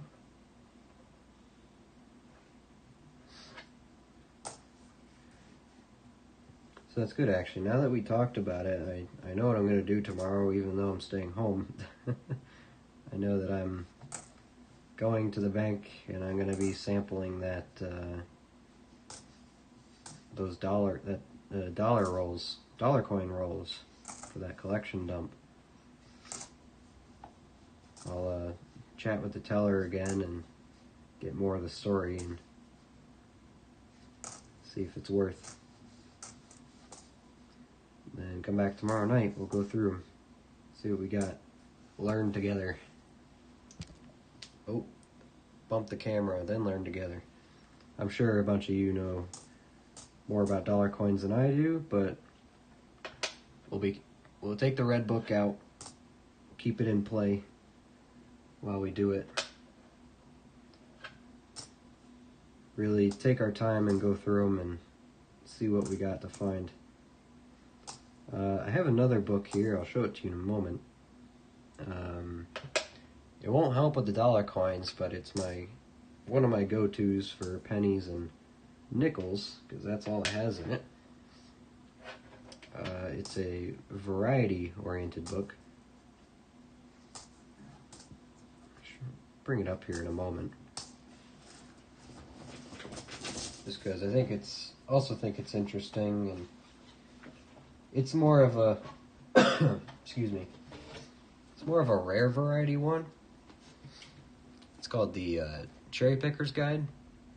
Funny enough, it is an official Whitman product. This is volume 1, so that means it's half cents to Jefferson nickels. So basically, for what we're doing here, pennies to nickels. But it's got some old stuff in it, that's for sure. It's by these guys, Bill Fabaz and J.T. Stanton. And basically what this is, let me back up the camera a little bit. Let's get a little bit of a zoom out here. And basically what this is it talks about, if I get in here, it shows you specific varieties on certain dates and then points out exactly what is wrong with each one. Gives you a rough idea on the value of them and everything like that, right? Actually, it turns out that a 1866 Indian head cent is worth a lot of money just normal, so... but if I pull it into, for example... There you go, like say we were doing buffalo nickels, right? 27 Denver is a 3.5-legged buffalo. 27 San Francisco, you got some doubling on that date. 1926, you got a 3.5-legged buffalo. 27 Denver, so it's pretty cool. It has a description of each one, tells you some values. It's an in-depth book, that's for sure. And where's the... Oh, I should have looked at... I might as well look at my 1903 V-nickel, see if there's anything I'm supposed to look for. Why not? But there's another, just whole bunch of...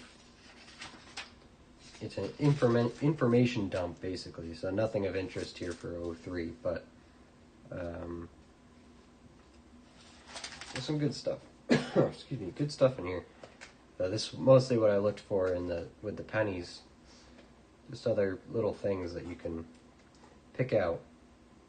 And a lot of these are self-explanatory. Like, if it's 1953, I'm going to pick it out anyway because it's a wheat cent, right? And if it's a proof, I'm going to pick it out anyway because it's a proof, you know. But another decent book. I picked this up. I actually picked this up thinking it was the red book. But it's still another relatively cheap book, and it's got some cool stuff to look at. It's got some history written into it, so it's not too bad. I like it. And if you're a coin nerd, you know, you get something out of it. My camera back here. There we go. All right. Whoa. And then whack it right away. Oh, my light's dying. I was wondering why it was getting so dark over there. Hold on a second. I got two. Swap them out. One of these is close enough to the wall socket to always be on a charger, but the other one is not. Not that I would have two chargers for it anyway, but... I mean, I got long chargers. I could hook that one up, but it's easy for me just to switch them because the lights last long enough that I can do that. Whoa, hold on. There we go. That's a bit better. A little brighter over here now. Alright. I asked ChatGPT a lot of questions about coins. I hope they have Eisenhower dollars for you. Some are 40% silver. Oh, okay. It's good to know. Well, if it is a collection dump, and they are old folks, like the teller says they are, hopefully, that means there are some interesting stuff. Look at that. Someone didn't like this one. Got some good color in here. Look at that. It's almost yellow. Or maybe it's the new lights talking. Okay, I thought that was way older than it actually was. Got another Canadian. I'll be happy with silvers out of dollar coins, so. And we'll look for proofs, and San Francisco's too. Yep, obviously. Good stuff. That's what we'll be looking for.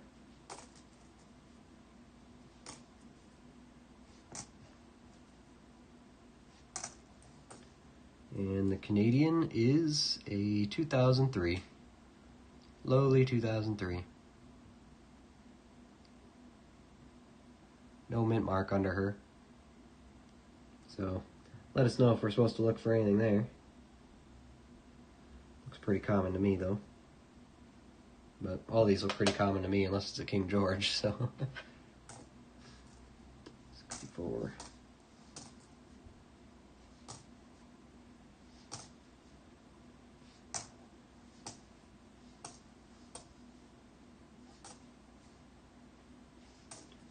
$90, $05, $04, $75, another $84.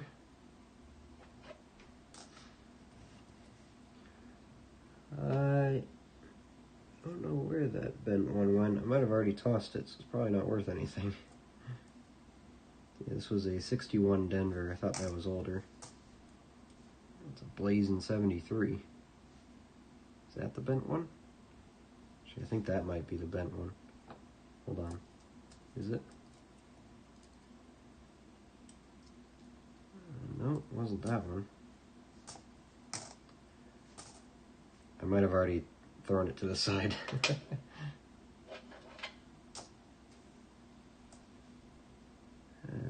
85.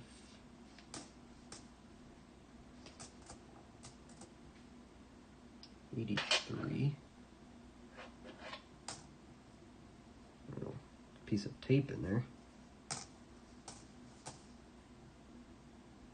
Oh, it's still on my fingers. Get off of me. That was a 76. That goes over there. 71. All right.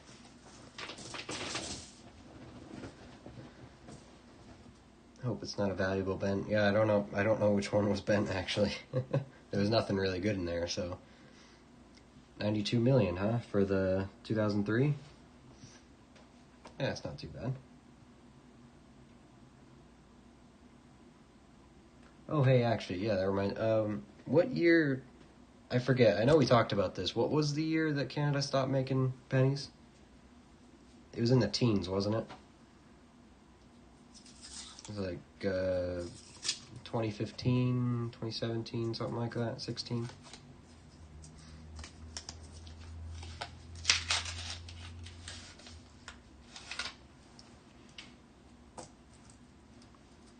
Because we might be seeing that here soon, because I heard some more talk about them discontinuing the penny. So 2012, okay, 2012. So do the mintages slowly get lower until 2012? Like, did they try to wane you off of it, or they just cut completely? Where they didn't slow down the production, they just didn't use it anymore. What do they use for a cent? They don't anymore. They just round it to the nearest 5. It's actually a pretty good system, to where you don't have pennies lying around anymore. So you either round it. I think it's mostly rounded down to the nearest 5. I don't know. Maple's more qualified to talk about it than I am. It's done in a pretty fair way. I know that.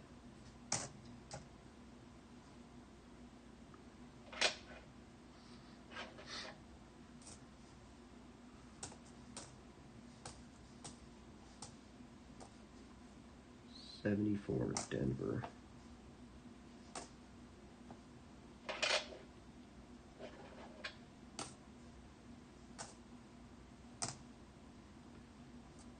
It just ended with the pennies. Okay. Rounding sucks? Really? I feel like it would be better to have everything in multiples of 5. Oh, it's because people who work at stores don't understand. They always round up. Oh, yeah. Yeah, because the way I read how it's supposed to work in Canada is rounding down to the nearest instead of rounding up. Which would be very cool if they did that here. I think I would support that. It would be sad losing the penny hunts, but for the sake of convenience and change. But I also think we're getting to a point where you're seeing physical money less and less anyway on a day-to-day basis, so there's a trade-off somewhere.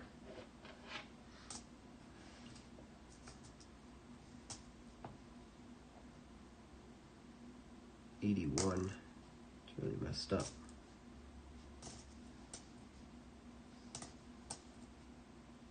$91.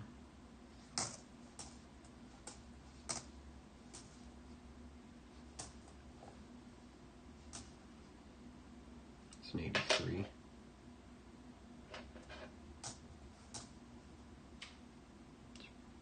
Nice 73. It's damaged though. Looks good. Whoa, hey-o.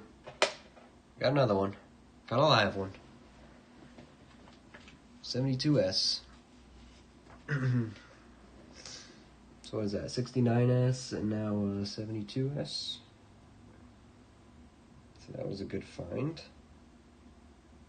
And 72S.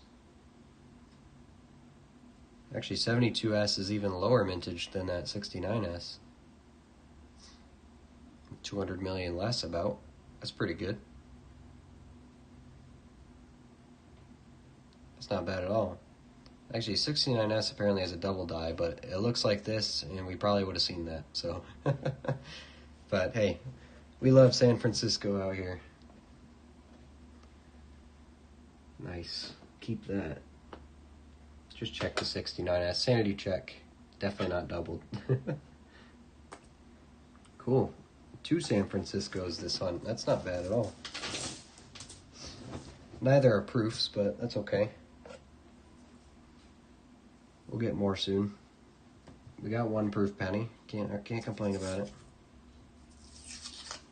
Not this box, but we have one. I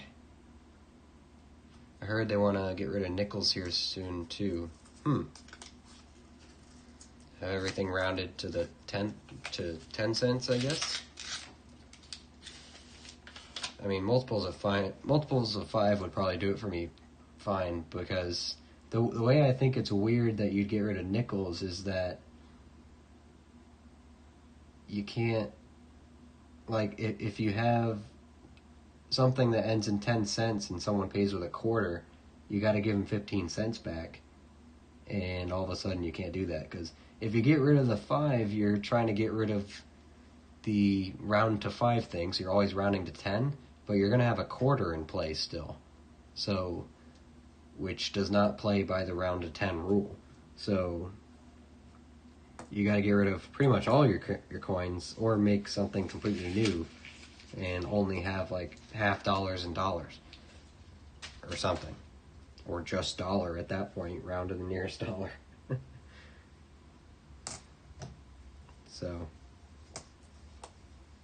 that's the only logic flaw I see in that, but I'm sure, you know, those guys making the decisions on those currency, they're very smart, okay? Don't let them fool you. They know exactly what they're doing, and they never make mistakes. Never make mistakes. They're the best and brightest we have. Remember that, folks. These people, they're in charge of all your money. They smart. They smart.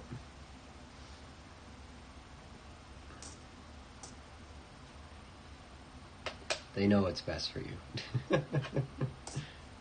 Alright, I'm done.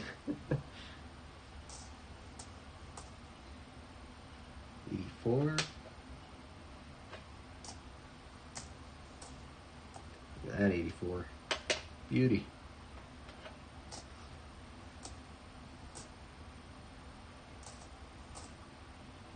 95.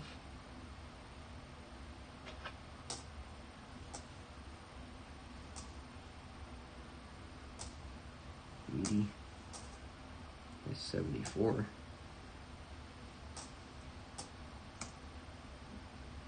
It's pretty nice. Pull it out. We'll check it to the book.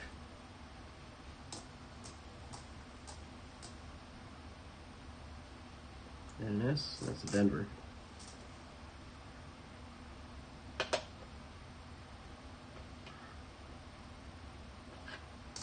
Large date.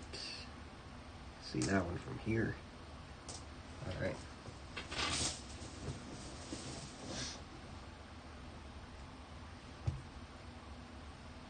76 right on the end. It's going to be a good one.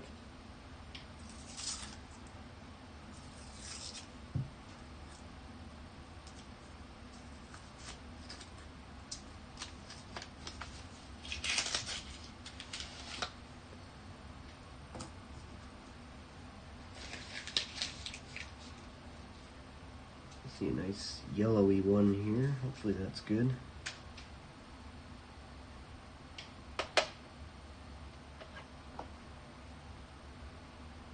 Oh, hey-o, we got another one. We're on the hot streak now. We're on the San Francisco hot streak, that's for sure. So we got a 69S, a 71S, and now a 74S. 409 million, of course, you know. That's actually last year of circulation strike production in San Francisco. Look at that. $5 in great shape. In perfect shape, practically. But yeah, then after 1974, they're exclusively proof strikes. These are the ones in parentheses, means they're only proofs. So we got a last year circulation strike, San Francisco. That's pretty good. Add it to the pile. I'll say one thing, out of this box, it's certainly been a variety. Get a little bit of everything out of here. What was that? Oh, 83. Okay. Forgot what I looked at. Another 76 in here. 82. 68.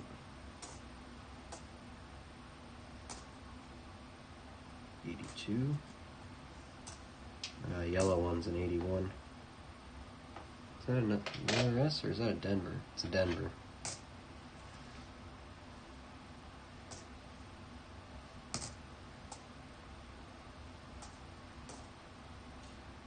'64 Denver. It's pretty nice.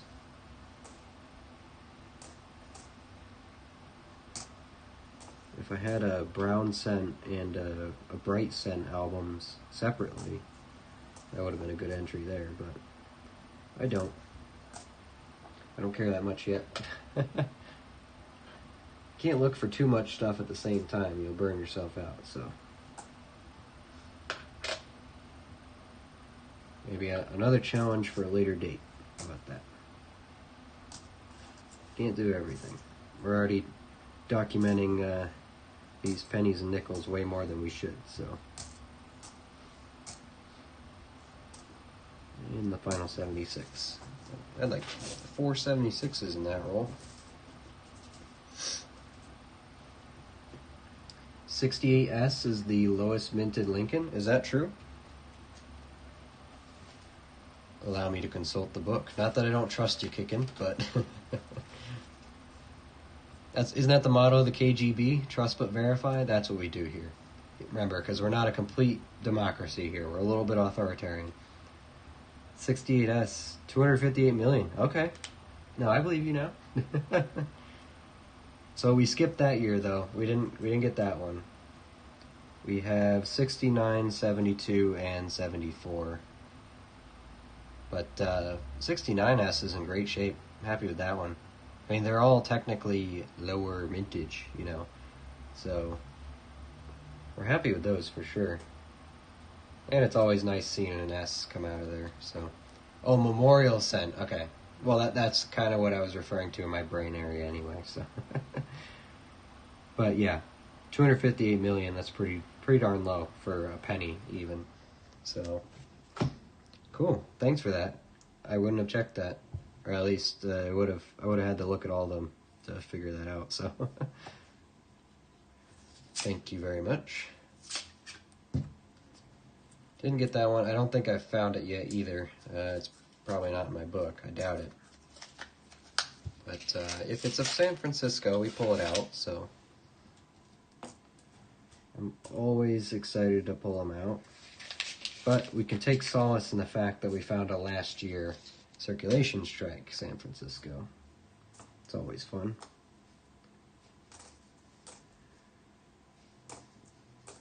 Wouldn't mind pulling out some proofs if it wants to show them, but I already got one for this year out of pennies. I don't think it'll give me one again. Actually, I think technically it was last year. It was in December or November, before I started doing the YouTube thing. Oh, that's an 83. Nope.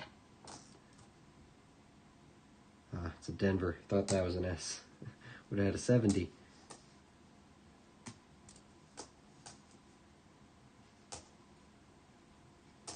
$38, $86, $99, $82 Denver. Another 82, large date.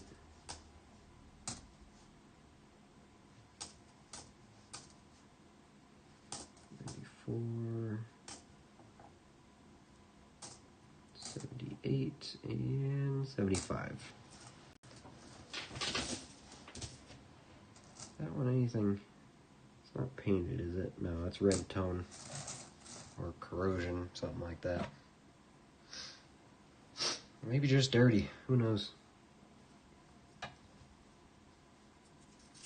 Alright, this is the 5th to last one, by the way. We're on roll 46.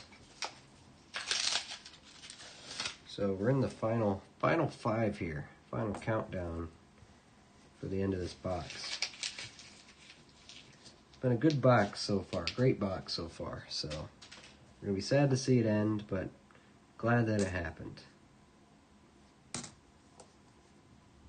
Got some good, interesting stuff we haven't found yet. Plenty of wheats, a couple foreigns. 2000. Just noticed we're still missing that last 2009. Still looking for that presidency one. Got the other 3. No idea what that says. Not a wheat penny though.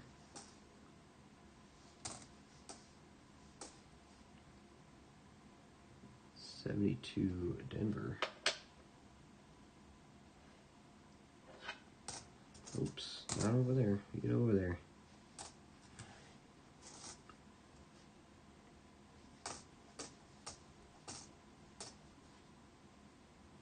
$84.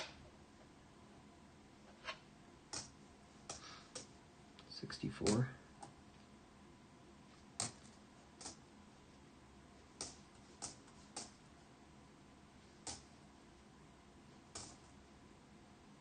$65.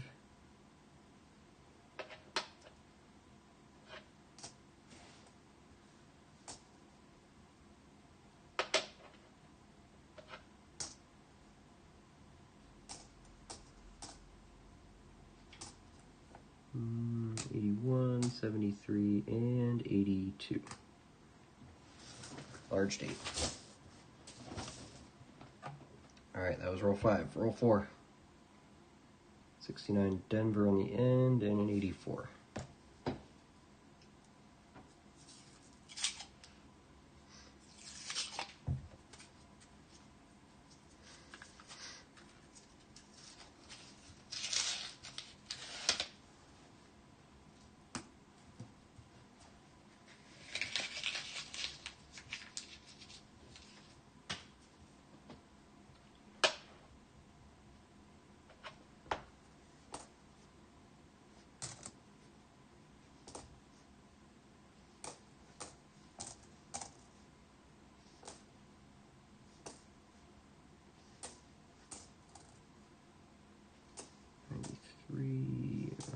flip that one. The shield cent. 72.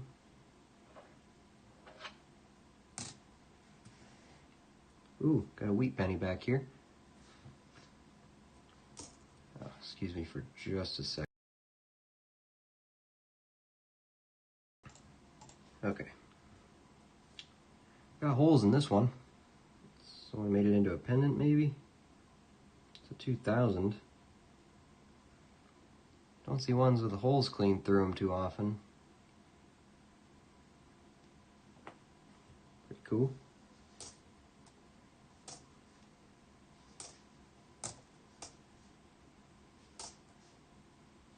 It's 95.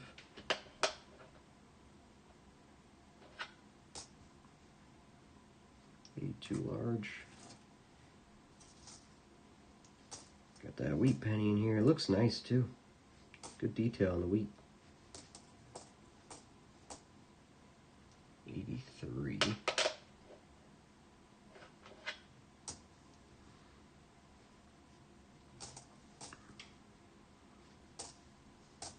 All right, here we go. Next wheat cent. Got it right here. Ooh, hello, there you go. Looks pretty okay. Place your bets about this one. I'm not going to look at the date. I'll leave you here with a bit of the detail. Show as much as I can. Actually, you know what I can do? Oh wait, no I can't. Never mind. So, I'll leave you with that. I'm gonna go grab a water from the fridge. Let you place your bets on the date though. Dump bag's getting heavy. Still had all those nickels in there from yesterday. Looks pretty good. Let me know what we think for a day.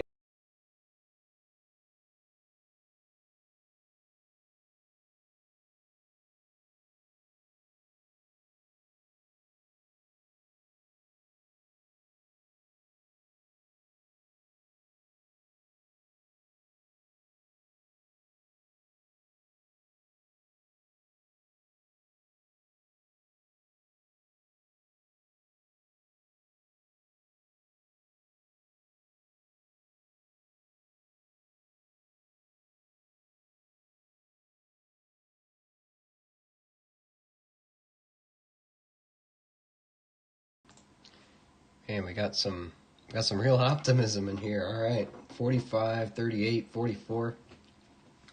I hope you guys are right. Hope you guys are more right than I am. All right. See what it is, shall we? Flip. 42. Someone guess 42? 44. Wow. I was not expecting 1942. Nice job with the guessing, guys. So we're a year off the steel cent. No 43, but 42 is arguably better. That's not bad at all. So by Price is Right standards, Maple Leaf wins. If we're not playing Price is Right, then Kickin' Sticks wins, 44. Nice, that's not bad. Not bad at all. I'll take a 42 any day of the week. I'll check the book on that in a minute too. It's been a minute since I've checked those. I gotta look at that one.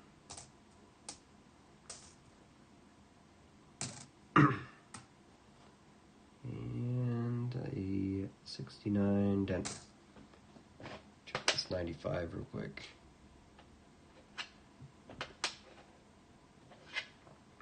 Alright. 42. That's good. Good guessing, guys. Nice.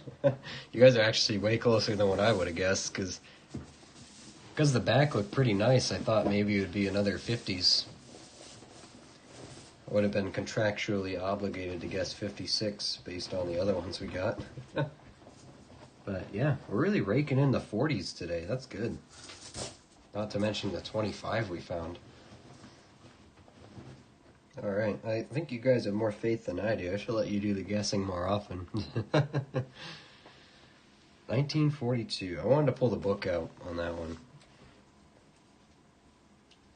Just because I don't think it's super rare or anything, but I just want to know. I haven't looked at these in a while. So obviously down here, 43 is the steel cent. Does it mention anything about the 44 steel? No, it doesn't. I mean, there's only like 3 of them known in existence or something. So 42, 650 million. So yeah, not particularly hard to find. It's just the fact that it's a date like that makes it nice. So no mint mark either. But that's okay. We'll take it. 1942.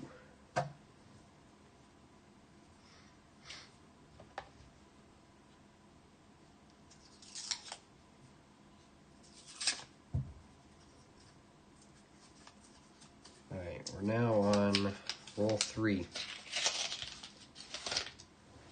3 of 5.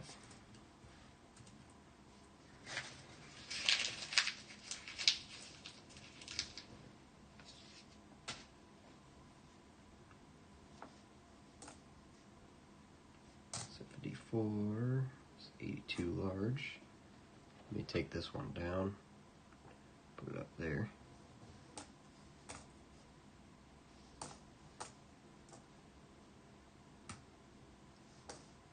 Say 69.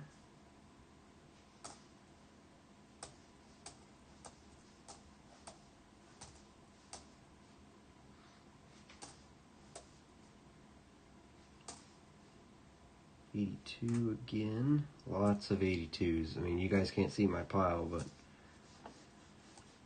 it's so big I got 3 of them. And at the end, we're going to have to weigh them, see if they're copper or if they're zinc.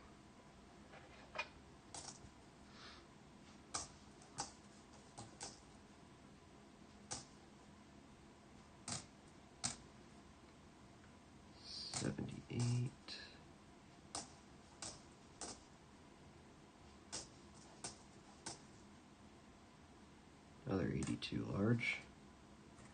No shortage of those. 80, 89 Denver, and a 2021. Oh, those didn't go in the bag. At least they didn't drop on the floor. Alright, that was roll 3. Roll 2, or I guess roll 4, whatever you want to call it. Second to last. Almost there. Final 100 pennies.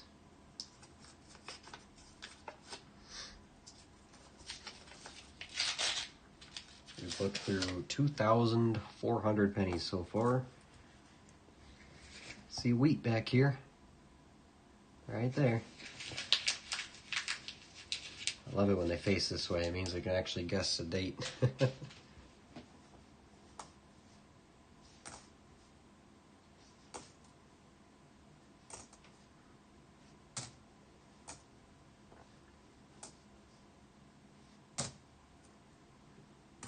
Large date, 84.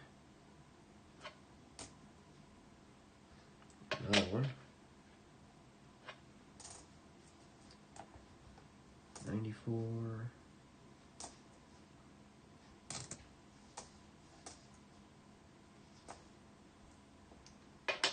83.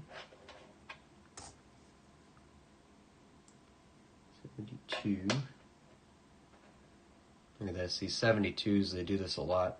The strike is off center, so it leaves 2 ridges there and then a very small ridge on this side. It's not technically a variety or anything because it's super common. You'll find them in, more likely than not, when you find a 72, it's going to be off center. That's how common it was.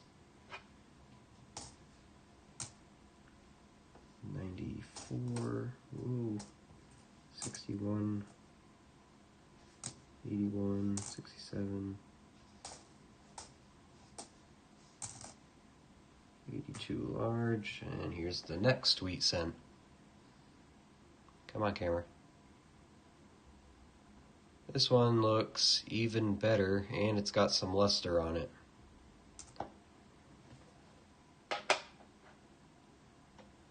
I'm gonna have to say like 58 on that one. I don't know. Where's the water? There it is.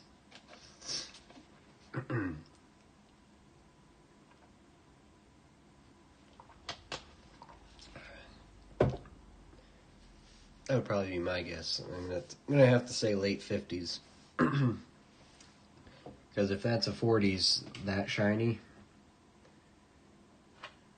I mean, I'm not gonna complain because that looks great, but don't think it's likely. I have to say right at the end, 58. Oh my gosh, are you kidding me? Really?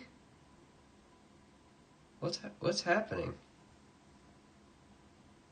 What? Really? That's a beautiful coin. Kickin', you were right last time for this one. Never in a million years would I have guessed that's a 40s coin. I would have said 58, or like you just said now, 56 Denver. A 44? In that shape? You see this thing? Come on, camera. Look at that. Like, that's a nice coin. See the stalks on that thing? I mean, yeah, it's got some scratches, but look at the detail on the stalks. And it's lustery. I mean, come on.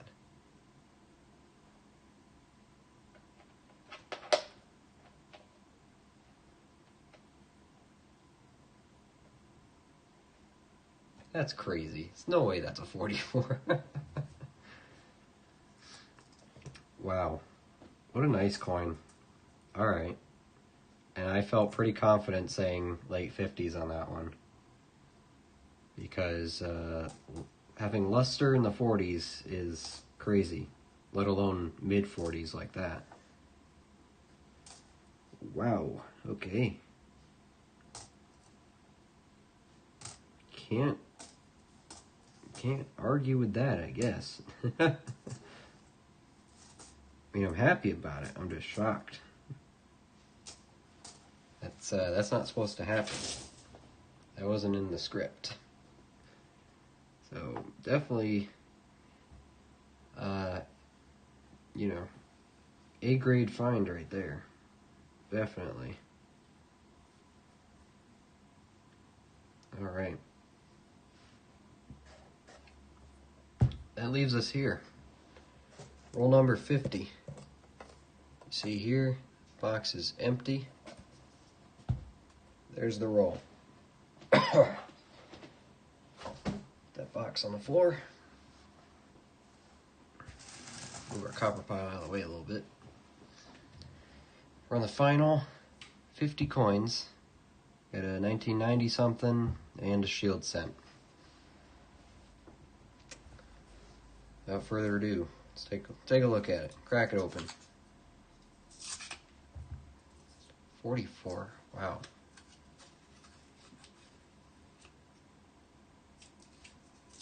You give me 100 guesses, one of them would not have been a 44. I would have refused to think that it was in the 40s.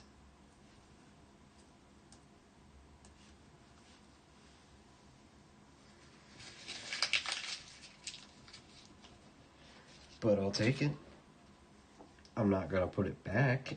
I'm going to hold on to it.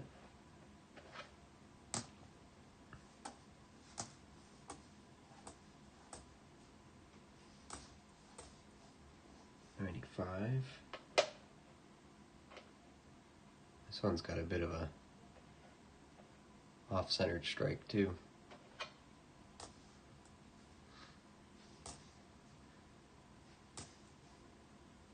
$82, 93, 92. Okay. 90. This was really slick. I thought it would look good, but it's a 64. Getting excited when that one was coming up.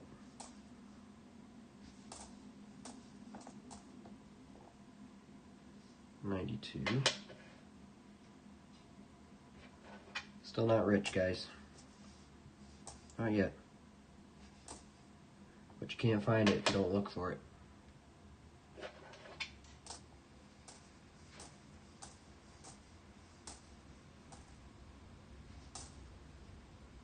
It's a nice 76. It's looking like it might be it here. 78, 64, 78,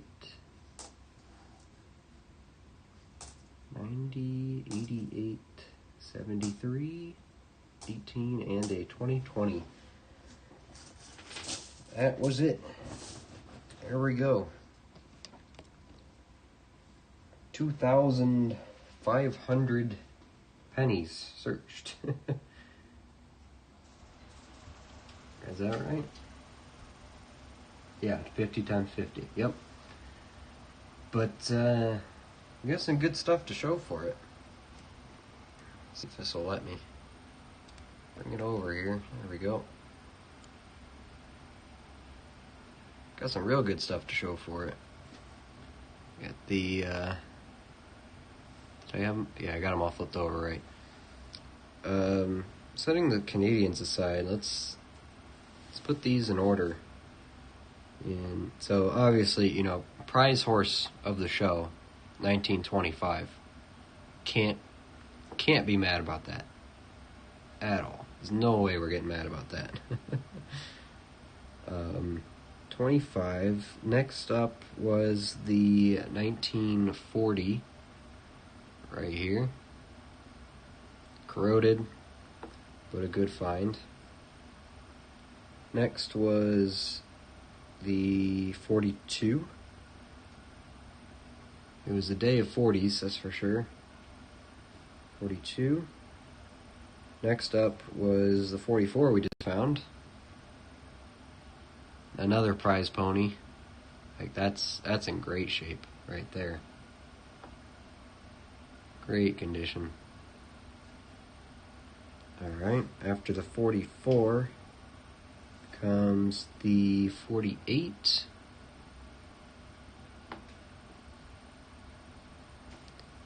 Followed by the 49. After that, we have a 1951. Barely tell, but it's there. Just to prove it. There it is. 51. And followed by the first find was a 55. Not a double die, but a 55. Excuse me. But a 55 nonetheless. Alright. And then we have three 1956s. 56, 56, 56. Whoops, 56, 56, 56. One Philly, two Denvers. Philly, Denver, Denver. 57 Denver after that one. And finally, 58 Denver to wrap that up. Good haul for wheat pennies. Good haul. What did we end up getting here? 12, 13? 13 wheat pennies in one box. That's a decent haul. It's not our best. Not our best by any stretch of the imagination, but still good, you know. These are good dates. The 25 especially. Fantastic date. This 44 is beautiful. Like, that is... It's almost worthy of plastic, honestly. I mean, it's not super pretty, but I'm sure there's better ones out there, but there are many like it, but this one is mine. Let's flip these over. Look at the backs. The 58 has some good luster on it, but that's expected. It should. It's only a 58. But finding a 44 with luster like that, I mean, that's a find. I mean, one of these looks like the moon, but moon or not, still at wheat cent.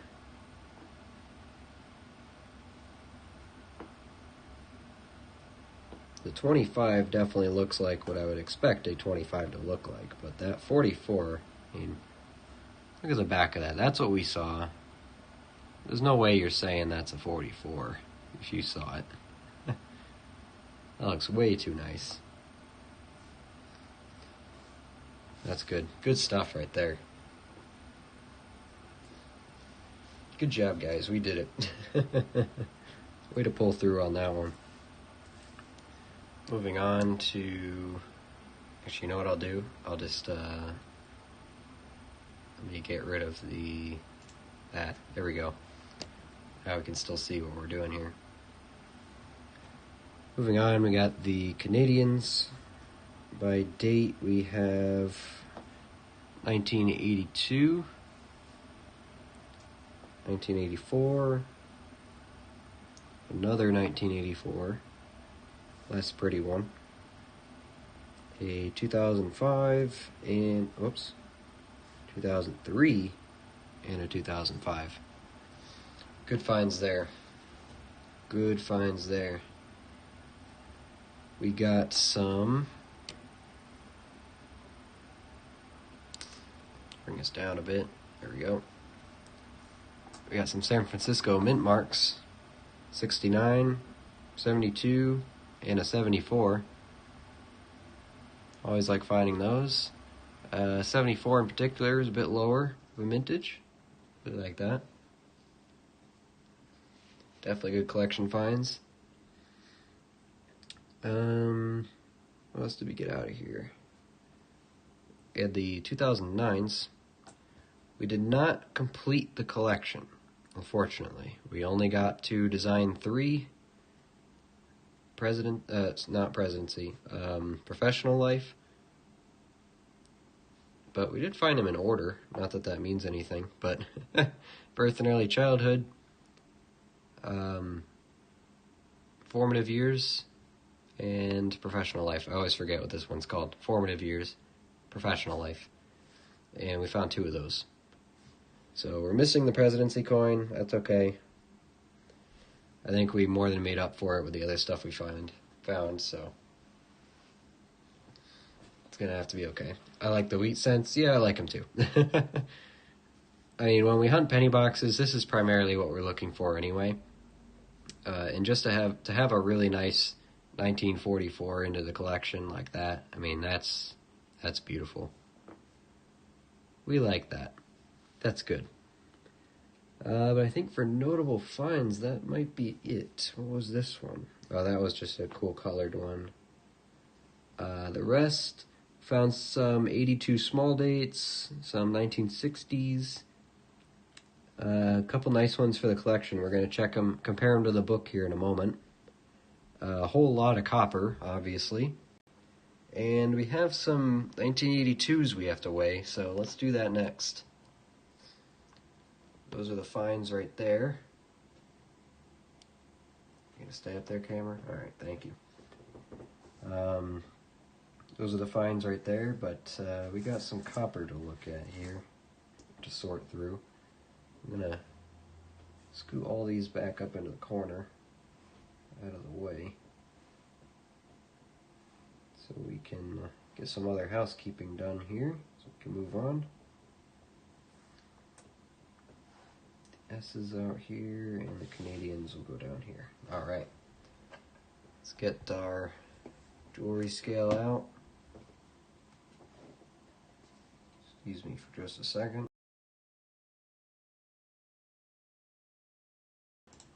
Alright.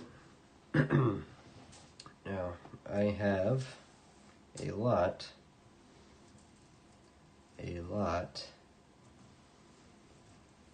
whole lot of 1982s. Could be copper, could be zinc.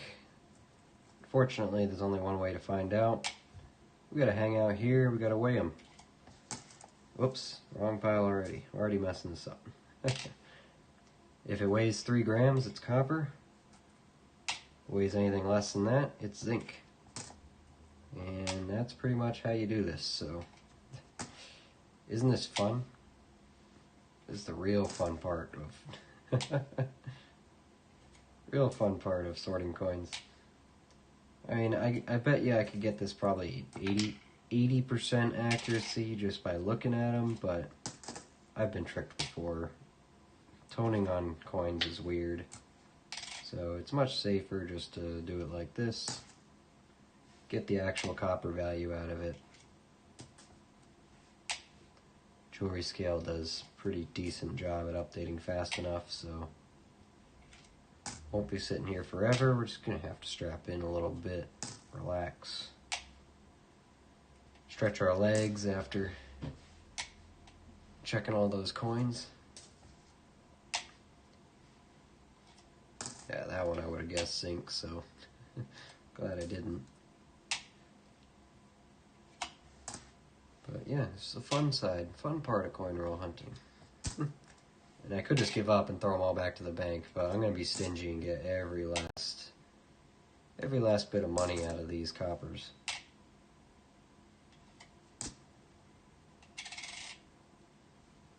5. Alright, that's one stack.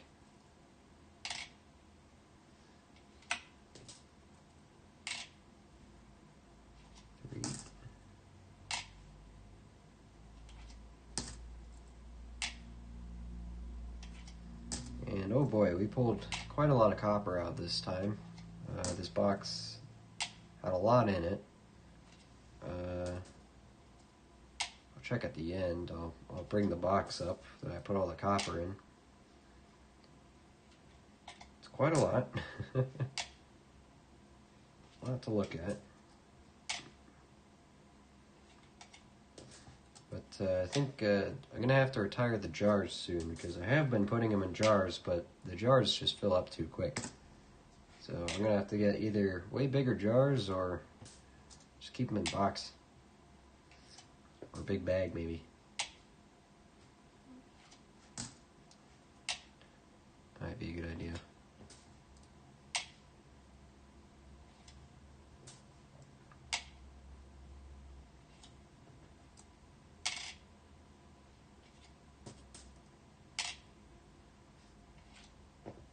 Really light one.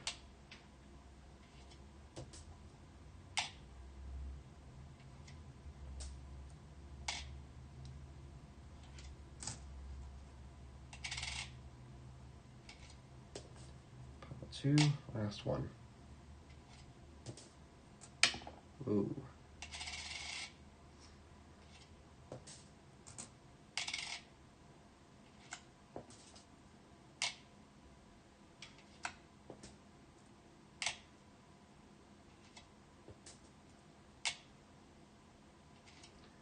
Gotta do all the housekeeping.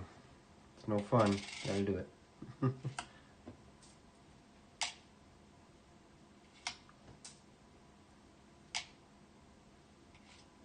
3. 3.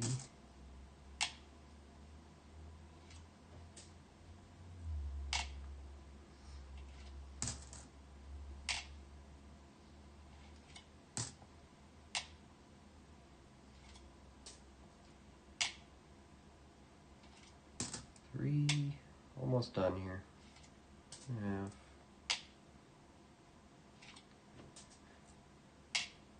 I thought about doing this, as we go through the rolls, but I'd leave my jewelry scale on the whole time, and I feel like I'd just kill the battery, so I don't want to do that.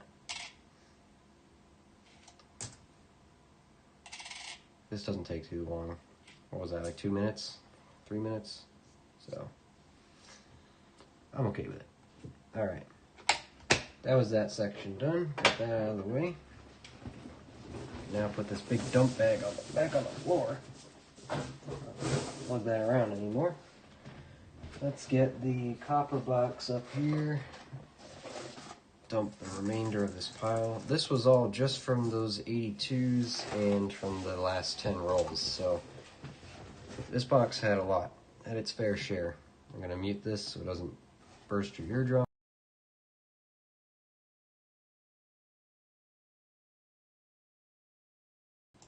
Just like that, it's over. See, quick and painless for you. I had to listen to all of it, but a nice big box of copper now. A nickel box, there's a lot in there, so did good on copper today. Real good on copper, so all that is 3 times face value. I'm guessing we have probably $5 in there, $4, but it's actually worth 15. So, haha. Okay, I guess let's take a look at the books then, right? Because I got some good looking coins out here, right here. Got these. Let's sort them real quick. Got 61, 62, 69, 74. I got 2 74s here. Oh, not on the screen, but that one looks better. Get rid of this one. It's copper. I got 74, 75, 83, and 89. That's what I picked out. Let's scoot those up. Alright, let's get the book, starting with 61. Where's my book? There it is. Here's the book, 41 to 74. We're looking at 1961. I already have one in here. Doesn't mean it's not better. 61 Denver is what we're comparing.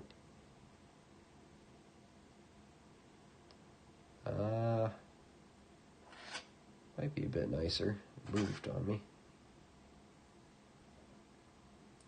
Problem is, the one we pulled out today has a bunch of spots on it. The one I have in there already doesn't. So, might be keeping that one. Find another one better. 62 Denver's next. These pages suck. There we go. The one I have in here is very, very nice. Don't know if what I have is going to come close to that.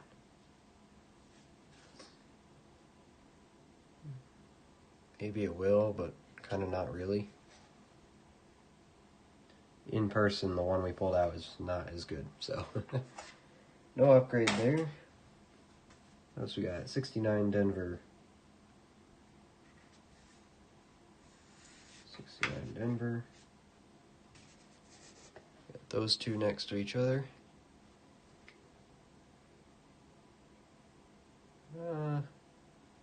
That one might be close. I gotta look at it with my own eyes, not through the camera. I think the one we have in there is nicer still, so away you go. 74 Philadelphia. Don't have one in here, so we'll just put it in. Looks good. It can go in. 74 Philly. It's in there now. And 75 is not in this book. We'll have to get the other book. Next. 75 to 2013. Already have one in here. See if it compares. I'm going to look at it first. Right off the bat, I'm going to say no. Camera doesn't show it too well, but the one in there it's solid. It's a good coin. Still copper, so we throw it in there. 83. One I have in there is pretty darn good. Not even gonna compare that one. That's junk. And an 89. This one's really nice. Probably don't have an 89 in here. I don't. Philadelphia. So it goes in. There we go. In the book. Again, I could probably fill this book in one hunt, but I want it to look really nice. This one goes away, along with all the ones I dumped on the floor. But for now, pick them up after. Alright, I think that concludes us here. Good wheat cent haul for today. Not bad at all. At 44, man, what a surprise. That's That's a pretty coin right there. That's collection worthy for sure. Don't see anything here worth turning into a video or anything, so probably not going to do that. But make a short about it, update everyone on what we found today, and then maybe tomorrow I have the free time. Maybe I'll start working on the penny spreadsheets so we can start keeping track of that. But in terms of a stream tomorrow, come back for it. I'm going to pick up some dollar coins from the bank and we're going to test them out. Supposed collection dump. We're going to see if that's the truth. Get a good sample of it and see what kind of dollar coins we're looking at. It is a bank that I think will take the coins back in rolls, so I'll pick up some paper rolls as well. We'll roll them up and send them back if it's nothing good. Yeah, I'm excited for that now. Steven talked me into it, so that's what we're going to do. So, hope you all had fun today. I think we're going to wrap it up. We've been live for 4.5 hours. Way longer than I thought we were going to be. We started at 6, I forgot that. So, I'll be setting the stream schedule up tonight. It'll be scheduled for tomorrow. I think we'll do 6 o'clock again. I like doing that. Seemed to work out good, and people still showed up, so I'm guessing it still worked for you guys too. So that's what we're going to stick with for now, just because it helps me be able to get a little bit more done without being up super late. So the only reason I'm still streaming here at 10 o'clock and not running off to bed for work is because don't have work tomorrow. So I can afford to be out here and do this right now. So I'm going to grab those dollar coin rolls tomorrow, and we're going to have a little learning experience. We're going to learn together.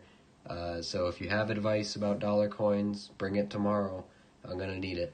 I know Steven promised to help me out, so he knows a bit. That's what we're going to look at.